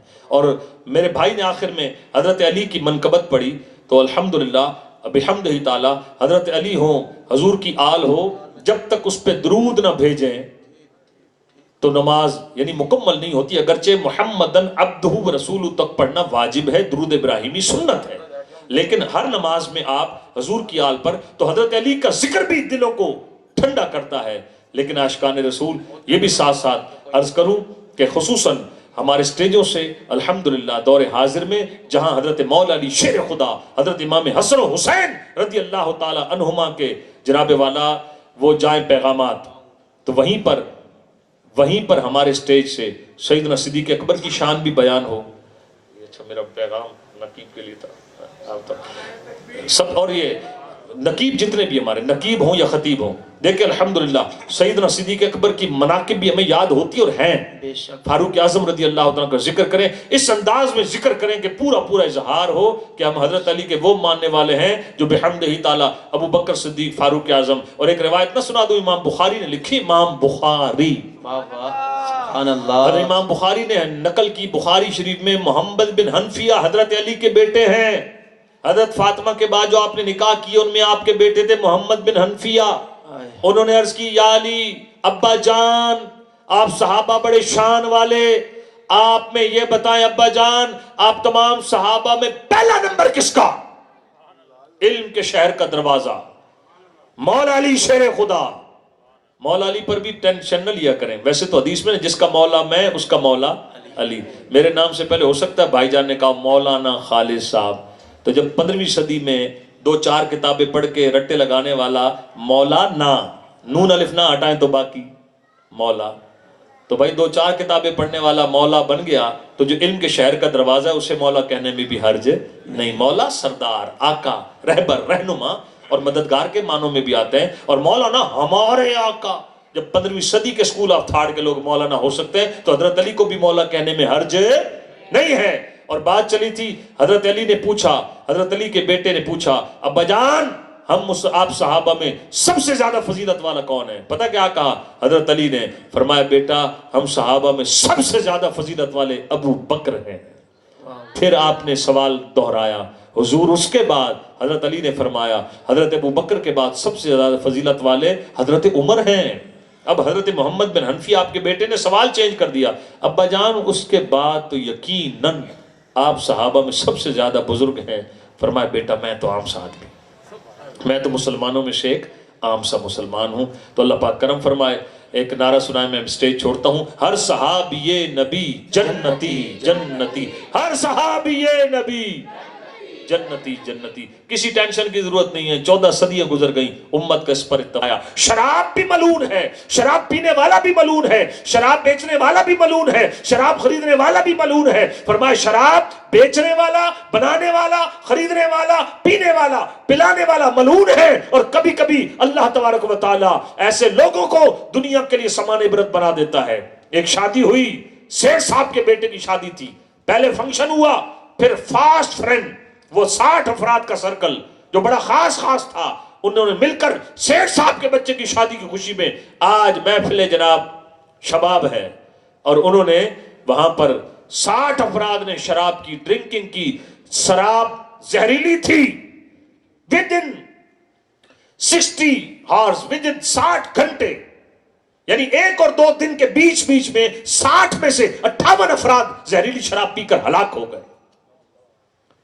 مجھے معلوم ہے اس قبرستان کا جہاں یہ قریب میں تھا، گورکن کا بیان تھا، اتنی سال ہو گئے اس قبرستان میں قبریں کھودتے کھودتے، ایک دن میں آج میں نے 11 قبریں کھود دی ہیں۔ عاشقان رسول کائنڈلی میری باتوں کو برا نہ مانیے گا، آپ سخت نہ سمجھیں میرے بھائی۔ جب کسی کو بخار تیز ہو، اگر ڈاکٹر انجیکشن لگائے تو آپ برا نہیں مناتے کہ ڈاکٹر صاحب آپ 500 فیس بھی لیں گے، آپ 1000 روپے کی دوائی بھی لکھ کر دیں گے، میں پہلے درد سے مر رہا ہوں، آپ نے انجیکشن لگایا۔ آپ سمجھتے ہیں گوڑی کڑوی ہے، انجیکشن سے تکلیف ہوگی لیکن اس تکلیف میں میرا بھلا ہے۔ میرے پیارے بھائیوں، میں نے آپ نے سب نے جانا ہے اور دنیا سے جانے کے بعد قبر میں پہنچنا ہے۔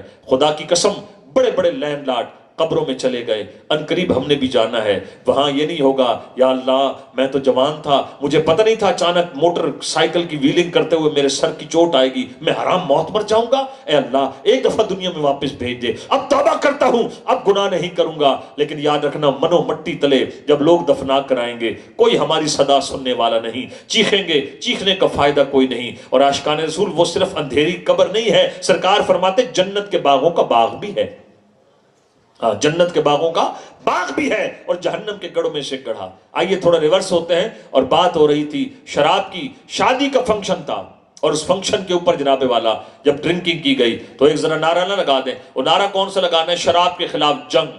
آپ نے کہنا جاری رہے گی، جو میرے ساتھ مل کر نعرہ لگائے اللہ اسے مدینہ دکھائے۔ شراب کے خلاف جنگ۔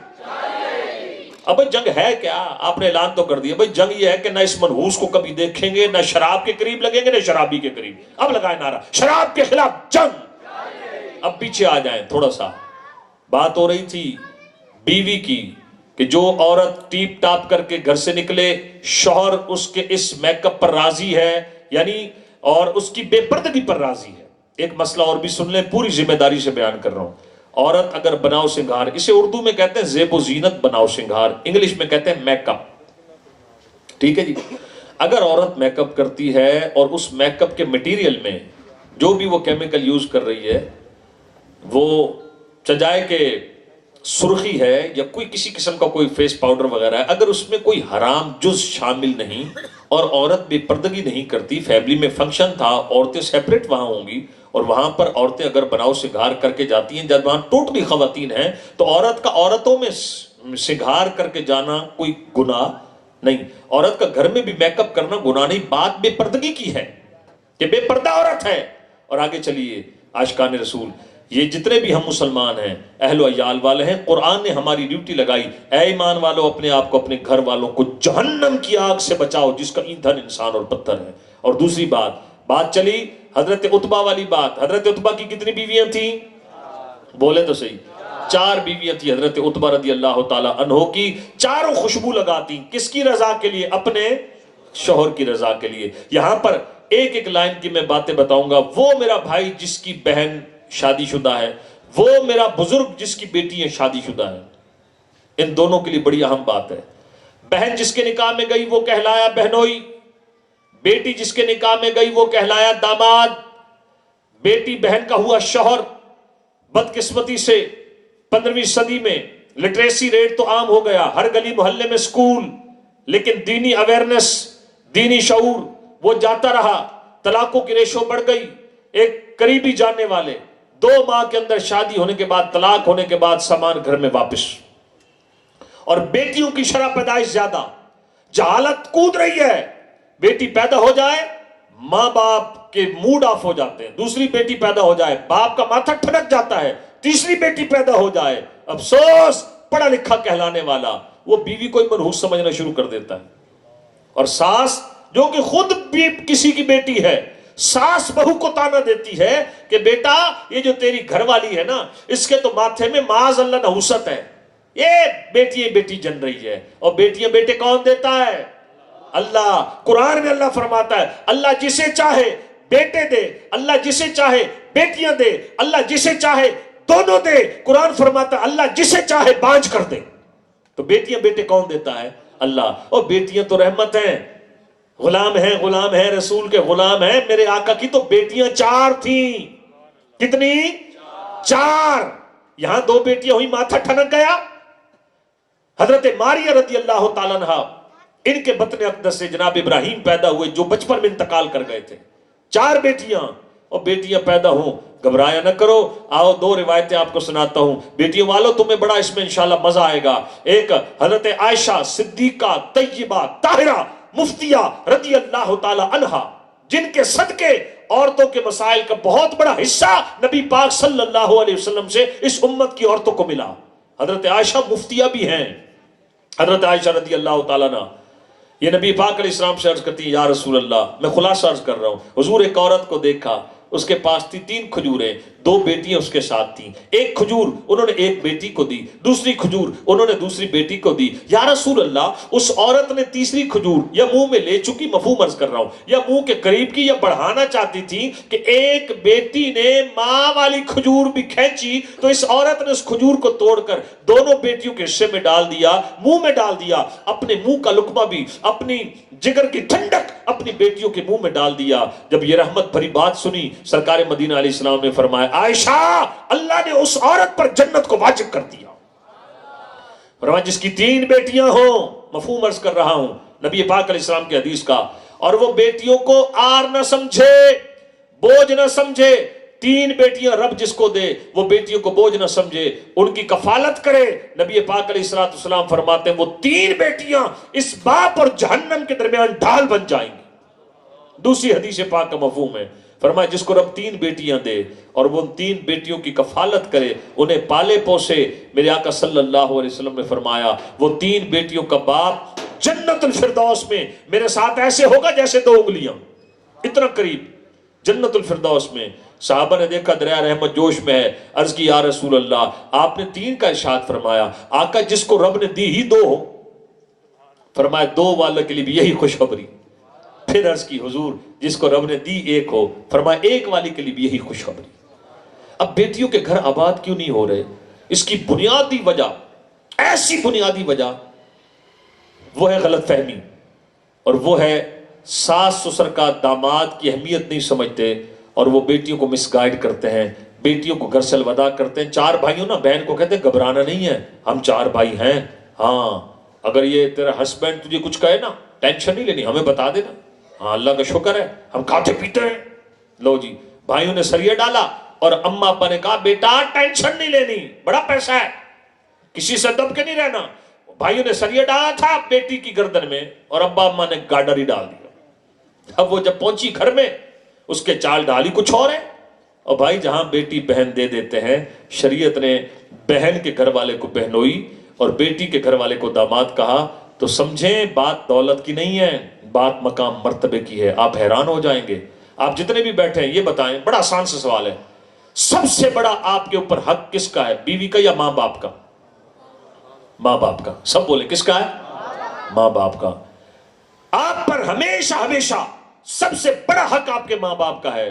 لیکن جب عورت کی شادی ہو جائے تو ماں باپ سے بھی بڑا حق اس کا شوہر کا ہے, اس کے شوہر کا ہے.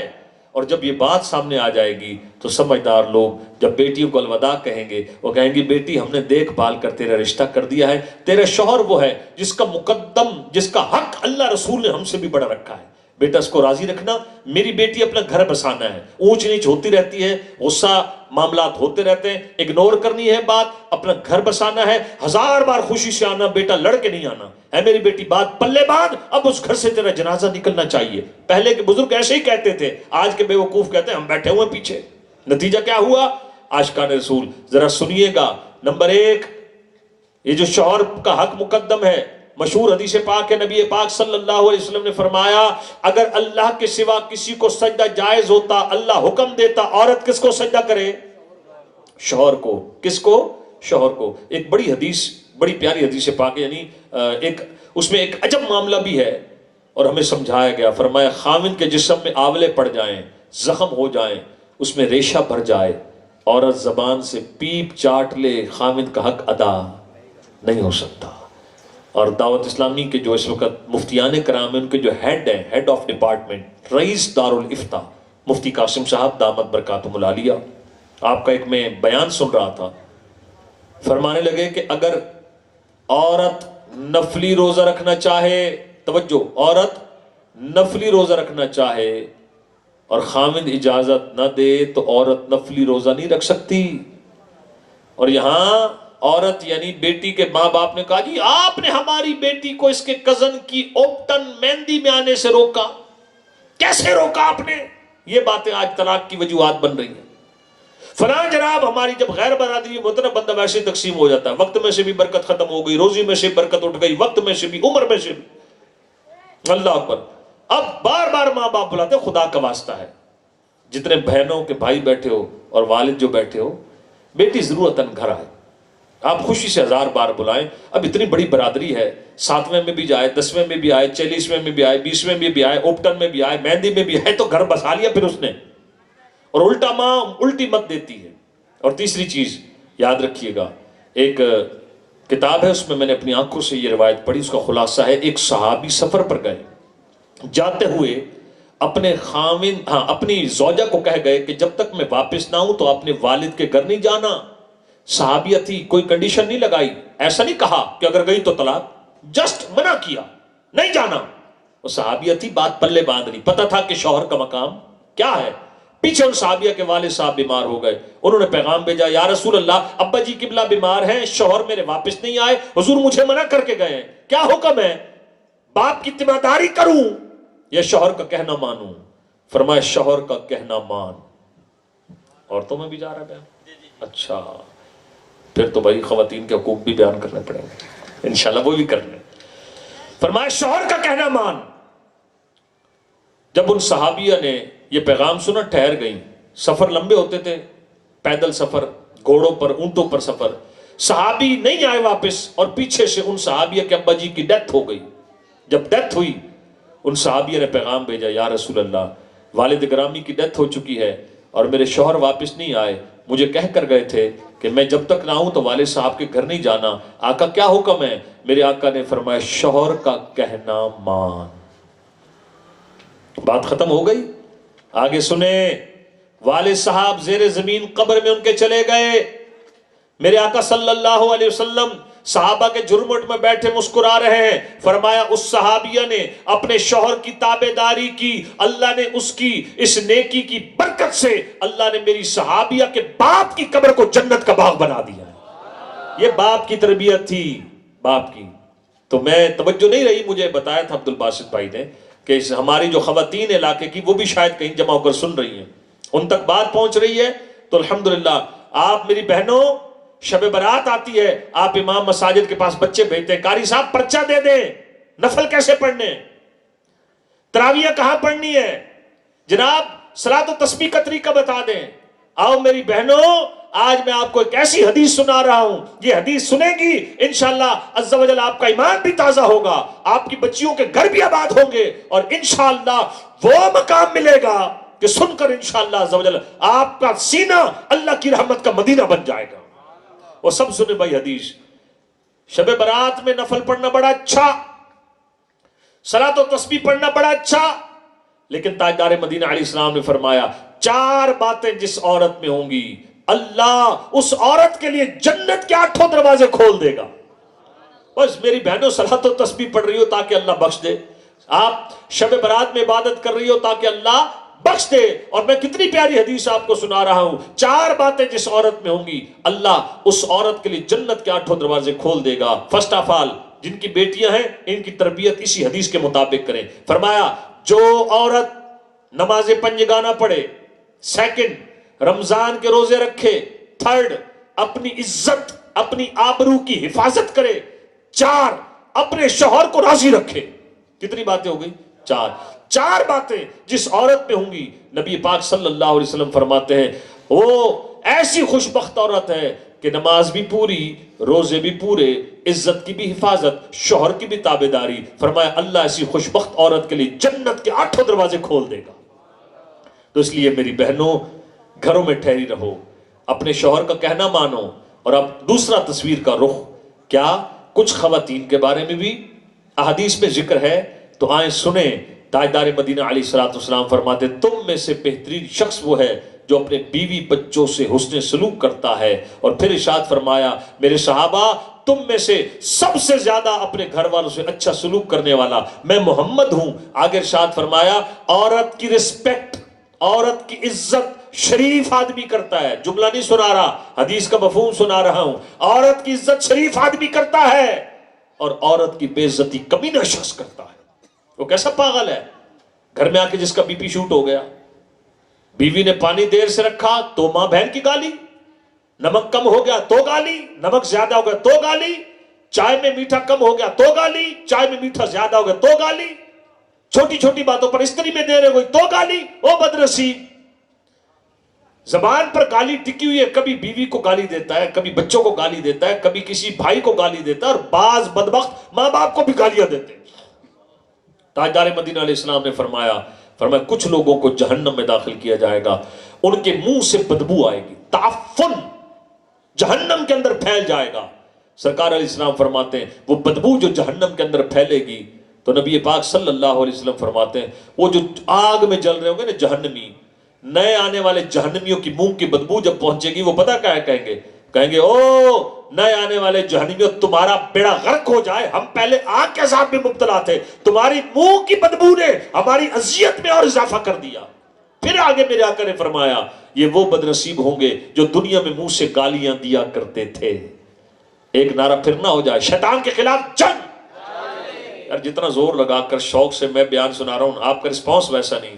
اور ویسے الحمدللہ یہ طریقے ہوتے ہیں ذرا ایکٹیو رکھنے کے, جگانے کے. تو نعرہ ٹائٹ لگائیں.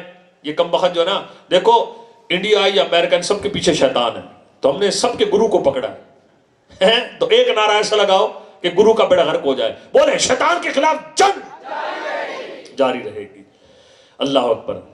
اب عاشقان رسول بات چل رہی تھی گالی گلوچ کی, گھر میں گالی گلوچ بالکل نہ دیں. اور اس کے ساتھ ساتھ ایک اور بات, گھر میں نرمی سے محبت سے رہیں.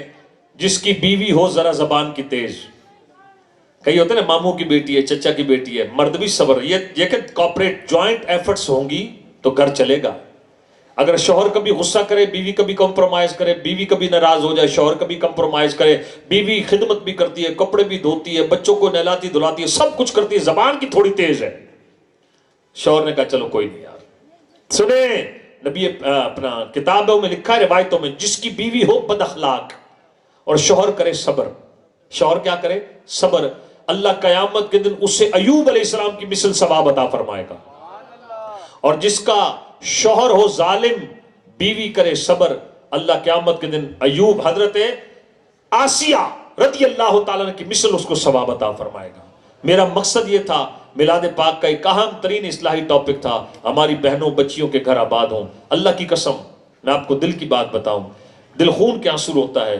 روزمرہ کبھی کوئی مسئلہ پوچھ رہا ہے طلاق کا, کبھی کوئی. ایک دن ایک خاتون روتے روتے میرے گھر آ گئی, کہنے لگی میرے خاوند لڑا ہوا تھا, کئی دن ہو گئے تھے, میں ماں باپ کے گھر تھی, بس میں تو روٹ کر آ گئی تھی, تھوڑی بہت لڑائی رہتی تھی, بھائی یہ ذرا موبائل چیک کرنا. اللہ کی قسم میں اس بہن کو نہیں جانتا تھا, وہ میری بہن تھی. اچانک گھر میں آ گئی روتی ہوئی, والدہ نے مجھے بلایا کہ کوئی خاتون گھر میں آئی ہوئی ہے. جی بہن کیا بات ہے؟ کہا بھائی یہ مجھے کسی نے آپ کا بتایا کہ ہمارے محلے میں فلاں خالد بھائی رہتے ہیں, تو میں پریشان تھی, ہمسائی نے بتائی میں کرایہ دار ہوں, یہ میں لڑ کر آئی ہوئی تھی, کوئی ایسا ویسی بات نہیں تھی. بھائی یہ میرا موبائل چیک کرنا, میسج پر میرے خاوند نے مجھے طلاق بھیجی ہے. موبائل پہ میسج چیک کیا تو 3 طلاقیں تھیں, میں نے تجھے طلاق دی, طلاق دی, طلاق دی.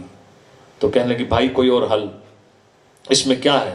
میں نے کہا بہن 3 طلاقیں ہو گئیں, کام بالکل ختم ہو گیا, بالکل ختم ہو گیا. اچھا جن آنسوؤں سے وہ روتی گھر سے نکلی وہ کیفیت میں آپ کو دل سے نہیں بتا سکتا, خدا کا واسطہ ہے. یہ غصے کو گھر سے باہر لے کر جایا کریں, گھر کو جنت کا گہوارہ بنائیں. آپ گھر میں ریسٹ کے لیے آتے ہیں, اپنے آپ کو کول مائنڈڈ رکھیں. حضرت عمر فاروق اعظم کا ایک فرمان میں نے پڑھا. کون فاروق اعظم؟ اللہ کے محبوب فرماتے ہیں اللہ نے عمر کی زبان اور دل پر حق کو جاری کر دیا. کون عمر فاروق اعظم؟ 22 لاکھ مربع میل سے زیادہ اسلام کی فتوحات کرنے والے فاروق اعظم. اور کیسر و کسرا اس وقت کی سپر طاقتیں فاروق اعظم کے نام سے تھر تھراتی ہیں. اور میرے آقا فرماتے ہیں جن و انس کے شیاطین فاروق اعظم کے دبدبے سے بھاگتے ہیں. وہ فاروق اعظم کیا فرماتے ہیں؟ فرماتے ہیں بندے کو چاہیے معاشرے میں مردوں کی طرح رہے, گھر میں بچوں کی طرح رہے. تو گھر میں نرمی, سب بولیں گھر میں نرمی. چلیں 2 باتیں بتا کر انشاءاللہ عز و جل میں اپنے لعب دہن کے 4 واقعات پورے کر کے بات کو ختم کرتا ہوں. دوسری بات یہ ہے، نان نفقہ دینا مرد کی ذمہ داری ہے. کس کی ذمہ داری ہے؟ مرد کی ذمہ داری ہے. اگر آپ نان نفقہ نہیں دے سکتے، نان نفقہ دینے پر قادر نہیں، شریعت نے آپ کو نکاح سے ہی منع کیا ہے کہ نان نفقہ دیں. اور بعض ایسے بھی ہڈ حرام میں نے دیکھے، عورتیں 4 گھروں میں کام کر رہی ہیں. خامد صاحب کو چسکا پڑ گیا ہے کہ خیر سے کپڑے بھی مانگ کر لے آتی ہے، کہیں سے آٹا مانگ کر لے آتی ہے، 4 گھروں میں کپڑے دھو رہی ہے. یہ مل میں کبھی جاتا کبھی نہیں جاتا، کبھی مزدوری کرتا کبھی نہیں کرتی. تف ہے تیری شکل پر.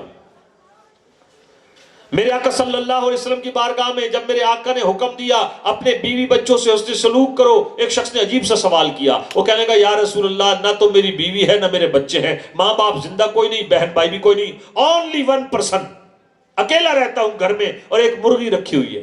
کیا رکھی ہوئی ہے؟ مرغی. اور آپ تو درس دے رہے ہیں کہ گھر والوں سے حسن سلوک کرو. حضور جس کے ماں باپ نہ ہو زندہ، جس کے بہن بھائی بھی نہ ہو، بیوی بچے بھی نہ ہو، جو رہتا ہی اکیلا ہو، اور حضور میں نے مرغی رکھی ہوئی، میرے لیے کیا حکم ہے؟ پتہ کیا فرمایا؟ ایک دن بھی مرغی کو تو نے بھوکا رکھا تو اللہ کے نزدیک حسن سلوک کرنے والا نہیں لکھا جائے گا. تو اس لیے محبت سے، پیار سے. اور توجہ کریں، ایک واقعہ سناتا ہوں آپ کا ایمان تازہ. ابو الحسن خرقانی رحمت اللہ علیہ، بہت بڑے ولی اللہ، ان کی زیارت کے لیے آئے بو علی سینا. یہ جو ہمارے اسٹوڈنٹس ہیں یہ سمجھتے ہیں بو علی سینا. بو علی سینا آئے زیارت کے لیے حضرت ابو الحسن خرقانی کی. بہت دور دور تک شہرت تھی آپ کی کرامات کی، آپ کے علم کی، آپ کی فراست کی. آ کر بو علی سینا نے دستک دی. اندر سے آپ کی بیوی نے پوچھا کون؟ وہ بو علی سینا کہنے لگے جی بات یہ میں ایک مسافر ہوں، بڑا لمبا سفر کر کے آیا ہوں، حضرت ابو الحسن خرقانی کی زیارت کرنی ہے. بیوی تھی زبان کی تیز. یہ بھائی صبر کا آپ کو بڑا پیارا پھول ملے گا. بیوی تھی زبان کی تیز. وہ کہنے لگی وہ تو عام سا آدمی ہے، تو ایسے اتنا سفر کر کے آ گیا، تجھے کس نے کہہ دیا؟ میں تو رہتی اس کے ساتھ، نماز روزہ کرتا، عام سا آدمی ہے، ایسا نہیں ہے جیسے تو نے سنا ہے. اب جو ہے نا وہ اس بندے کا، ابو علی سینے کا دل ٹوٹ گیا کہ سفر بھی اتنا کیا اور آگے دیکھو رزلٹ کیا نکلا. ٹوٹے ہوئے دل کے ساتھ کہنے لگا بی بی یہ تو بتاؤ حضرت ہیں کہاں؟ چلو آئے تو ہیں، مل کے تو جائیں. بیوی کہنے لگی جنگل کی طرف چلے جاؤ، وہاں گئے ہیں گھر کی لکڑیاں کاٹنے. میں ٹیچر لگ جاؤں چکی پسوا کے نہیں لاؤں گا، یعنی گندم پسوا کے، میں ٹیچر ہوں میں آٹا پسوا کے لاؤں. اچھا الحمدللہ میں تو پسوا کے لاتا ہوں، کیونکہ میرے بھائی تقریر کرنا، نیکی کی دعوت دینا سنت، امامہ باندھنا سنت، داڑھی رکھنا سنت، حلوہ کھانا سنت، بکرا کھانا سنت، گھر کا کام کرنا بھی. جی بیوی کہے سبزی لا دے تو ماہ بدولت کی شان میں کمی آئے. اور میرے آقا دنیا سے وصال فرمایا. 3 دن بعد ایک عرابی آیا، پتہ چلا نبی پاک علیہ السلام کا وصال ہو گیا. کہا کوئی حضور کا کرتا ہی دکھا دو. جب رسول پاک صلی اللہ علیہ وسلم کا کرتا دکھایا گیا، 17 جگہ پیوند رگے ہوئے تھے. اور پہلی حدیث آپ نے نہیں سنی؟ جب میرے آقا نے چٹان کو توڑا، خندق والی چٹان کو، کتنے دن سے کھانا نہیں کھایا تھا؟ 3 دن سے. یہ بھی سنت ہیں، ان پر بھی عمل کریں. تو ابو علی سینا کہنے لگے بی بی بڑا لمبا سفر کر کے آیا ہوں، سنی تھی بڑی تعریف اللہ والے ہیں، اچھا یہ بتائیں حضرت ہیں کہاں؟ تو کہنے لگے جنگل میں گئے ہیں. کیا کرنے گئے بھائی بولیے گا؟ لکڑیاں کاٹنے گئے ہیں. اب یہ گئے جنگل کی طرف تو جنگل دیکھ کر عجیب منظر دیکھا. جنگل میں پہنچے، کیا دیکھتے ہیں؟ آپ نے لکڑیاں کاٹی، ان کی گٹھڑی بنائی. گٹھڑی ہے شیر کی پیٹھ پر، آپ آگے آگے ہیں، شیر آپ کے پیچھے پیچھے. اب کرامت دیکھی تو وہ جو عقیدت تھی پہلے سے بھی ڈبل ہو گئی. آپ سے مل کر کہنے لگا حضرت گتھی سلجھا دیجئے، زیارت کے لیے آیا تھا، آپ کی بڑی کرامات سنی ہے، آپ کی شان یہ ہے کہ جنگل کا بادشاہ غلامی کر رہا ہے. حضور گھر میں گیا ہوں تو مسز کے کامنٹس بڑے عجیب تھے. حضور یہ بتائیں یہ جو جنگل کا بادشاہ غلامی کر رہا ہے، اللہ نے جو نوازا ہے، یہ مقام کیسے ملا ہے؟ فرمایا بیوی بد اخلاق ہے، صبر کرتا ہوں اللہ نے یہ مقام دیا. اللہ اکبر. تو عاشقان رسول، دین اسلام پیار محبت کا درس دیتا ہے. اب آئیں اس واقعے، گھر میں کون کون ڈانٹ ڈپٹ کرے گا؟ ذرا ہاتھ کھڑا کر کے بتائیں. ایک بچے کا ہاتھ کھڑا ہونے لگا تھا. بیٹا آپ کی تو شادی نہیں ہوئی. درود پاک پڑھ لیجیے. اللہم صلی علی. خوشیوں کا مہینہ نا تھوڑا بہت مزاح بھی چل جاتا ہے. اب کوئی بتائے گا کہاں سے ہم کہاں پہنچے تھے؟ حضرت عتبہ کی کتنی بیویاں تھیں؟ 4. وہ چاروں کیا لگاتی؟ خوشبو. کس کے لیے؟ اپنے شوہر کے لیے. یہاں سے چلی تھی شوہر اور بیوی کی بات. بیگ میں سے نا یہاں سے چلی تھی بات تو یہ مجھے پکڑا دے ایسے دے. آگے میں انشاءاللہ اس کے بعد 2 چھوٹے چھوٹے واقعات اور پھر انشاءاللہ ہمارے یہ نسخہ ہے شوہر کو کیسا ہونا چاہیے. 15 روپے کا ہے. میں بیگ میں عموماً کوشش کرتا ہوں یہ 2-3 رسائل ساتھ رکھتا ہوں, لیکن اس کا دوسرا پارٹ میرے پاس ہے نہیں, گھر رہ گیا. اس کا نام ہے بیوی کو کیسا ہونا چاہیے. قرآن و سنت کی روشنی میں صرف 15 اور 15 30 روپے یہ آپ کو لئیک بھائی انشاءاللہ لا دیں گے, لیکن آپ ان کو پیسے دے دیجئے گا اور یہ پڑھیں. یقین کریں اگر میں یہ سمجھوں نا میں یہاں سے چلا گیا اور آپ لوگوں نے میرا میسج قبول کیا اور آپ نے یہ 2 جو بکلیٹس ہیں ان کو لے کر پڑھ لیا, انشاءاللہ پوری زندگی کا میکسیمم حصہ گزارنے کا آپ کو دستور مل جائے گا. یہ تقریباً ساری باتیں میں نے اسی میں سے کی. بھائی بیٹیاں کس کس کی ہیں؟ میری بھی ہیں 2 الحمدللہ. آپ میں سے کس کس کی بیٹی ہاتھ کھڑا کریں ذرا. شرما کیوں رہے یار, میں نے کوئی آپ سے پیسے توڑی لے. یہ بیٹیوں کے حقوق کے تعلق سے بڑا پیارا رسالہ ہے, زندہ بیٹی کنویں میں پھینک دی. بیٹیوں کے فضائل پر الحمدللہ بڑا پیارا رسالہ ہے, اللہ پاک کرم فرمائے. حضرت عتبہ کی بیویاں تھیں 4, چاروں بیویاں اعلیٰ خوشبو استعمال کرتی ہیں. حضرت عتبہ بیوی نے بٹھا لیا, حضور یہ بتائیں ہم خوشبو استعمال کرتی ہیں اچھی سے اچھی, آپ کی خوشبو ہماری خوشبوؤں پر غالب, یہ بتائیں حضور کون سی خوشبو استعمال کرتے ہیں؟ حضرت عتبہ فرمانے لگے میں کوئی خوشبو استعمال نہیں کرتا. بات یہ ہے چھوٹا سا تھا, بیمار ہو گیا, میری والدہ مجھے سرکار مدینہ علیہ السلام کی بارگاہ میں لے گئیں اور عرض کی یا رسول اللہ میرا بیٹا عتبہ بیمار ہو گیا. فرمایا اس کی قمیض اتارو. میرے جسم پر پھوڑے پھنسیاں نکل آئے تھے. سرکار مدینہ صلی اللہ علیہ وسلم نے اپنے مبارک ہاتھوں پر آپ صلی اللہ علیہ وسلم نے مبارک ہاتھوں پر لعاب دہن ملا, اور لعاب دہن یعنی اپنا تھوک مبارک ملا, اور میرے دونوں یعنی جسم کے سینے اور پیٹھ پر سرکار نے لعاب دہن والے ہاتھ پھیرے. بس وہ ہاتھ پھیرنے کی دیر تھی, میری بیماری جاتی رہی. بچپن سے لے کر آج تک جسم سے خوشبوؤں کی لپٹیں آ رہی. یہ کس چیز کا فیض ہے؟ لعاب دہن کا. اب کہہ دیجئے تمام انبیاء معجزات لے کر آئے, ہمارے آقا سراپا معجزہ بن کر آئے. تیسرا واقعہ سیکنڈ لاسٹ, اس کے بعد چوتھا. ابو قتادہ رضی اللہ تعالیٰ عنہ, ان کی آنکھ میں لگا تیر, پوری آنکھ ہی نکل کر باہر. سرکار مدینہ علیہ السلام کے پاس آئے, آقا آنکھ نکل گئی ہے. میرے آقا نے کیا فرمایا؟ فرمایا ابو قتادہ آنکھ لے لو یا جنت. کیا لے لو؟ آنکھ لے لو یا جنت. یعنی صبر کرو تو جنت ہے. اللہ اکبر. وہ بھی جانتے تھے حقیقی دینے والا کون؟ اللہ. اللہ کے محبوب کیسے دیتے ہیں؟ اللہ کی عطا سے. صرف دنیا نہیں دیتے, اللہ کے محبوب اللہ کے خزانوں کے مالک ہیں, جسے چاہیں جنت بھی عطا فرما دیں. چنانچہ حضرت ابو قتادہ نے جب سنا سرکار فرما رہے آنکھ لے لو یا جنت, وہ بھی صحابی تھے, بڑے سمجھدار تھے, بڑے ذوق والے تھے, عشق رسول والے تھے. پتہ کیا کہنے لگے؟ کہنے لگے یا رسول اللہ جنت میں نے مانگی ہے, سوری آنکھ میں نے مانگی ہے اور جنت آپ کی زبان سے ارشاد ہوئی ہے, سرکار دونوں ہی عطا فرما دیں. ہائے ہائے واہ کیا جود و کرم ہے شہبت ہاں تیرا, نہیں سنتا ہی نہیں مانگنے والا تیرا. امام احمد رضا خان رحمت اللہ علیہ دوسری بار آپ حج پر گئے, روزہ رسول کے سامنے کھڑے ہوئے, مواجہ شریف کے سامنے, سنہری جالیوں کے سامنے, اور آپ پڑھنے لگے الصلاۃ والسلام علیک یا رسول اللہ, اور دل میں تمنا لے کر گئے تھے کہ آج جاگتی آنکھوں سرکار کا دیدار کروں گا. کیوں؟ پہلے خواب میں دیدار کر چکے تھے, اور نبی پاک صلی اللہ علیہ وسلم کی حدیث ہے جس نے مجھے خواب میں دیکھا ان قریب جاگتے ہوئے بھی دیکھے گا. اب حاضر ہوئے جالیوں پر اور عرض کی یا رسول اللہ صلی اللہ تعالی علیہ وسلم, آقا آج جاگتی آنکھوں سے اپنے غلام کو دیدار کروا دیجئے. یہ دور ہے آپ کا 1921 میں وصال ہوا. موجودہ جو سعودی گورنمنٹ ہے یہ ہے 1925 میں. 1925 سے پہلے ترک کی اہل سنت کی خدمت یہاں پر تھی.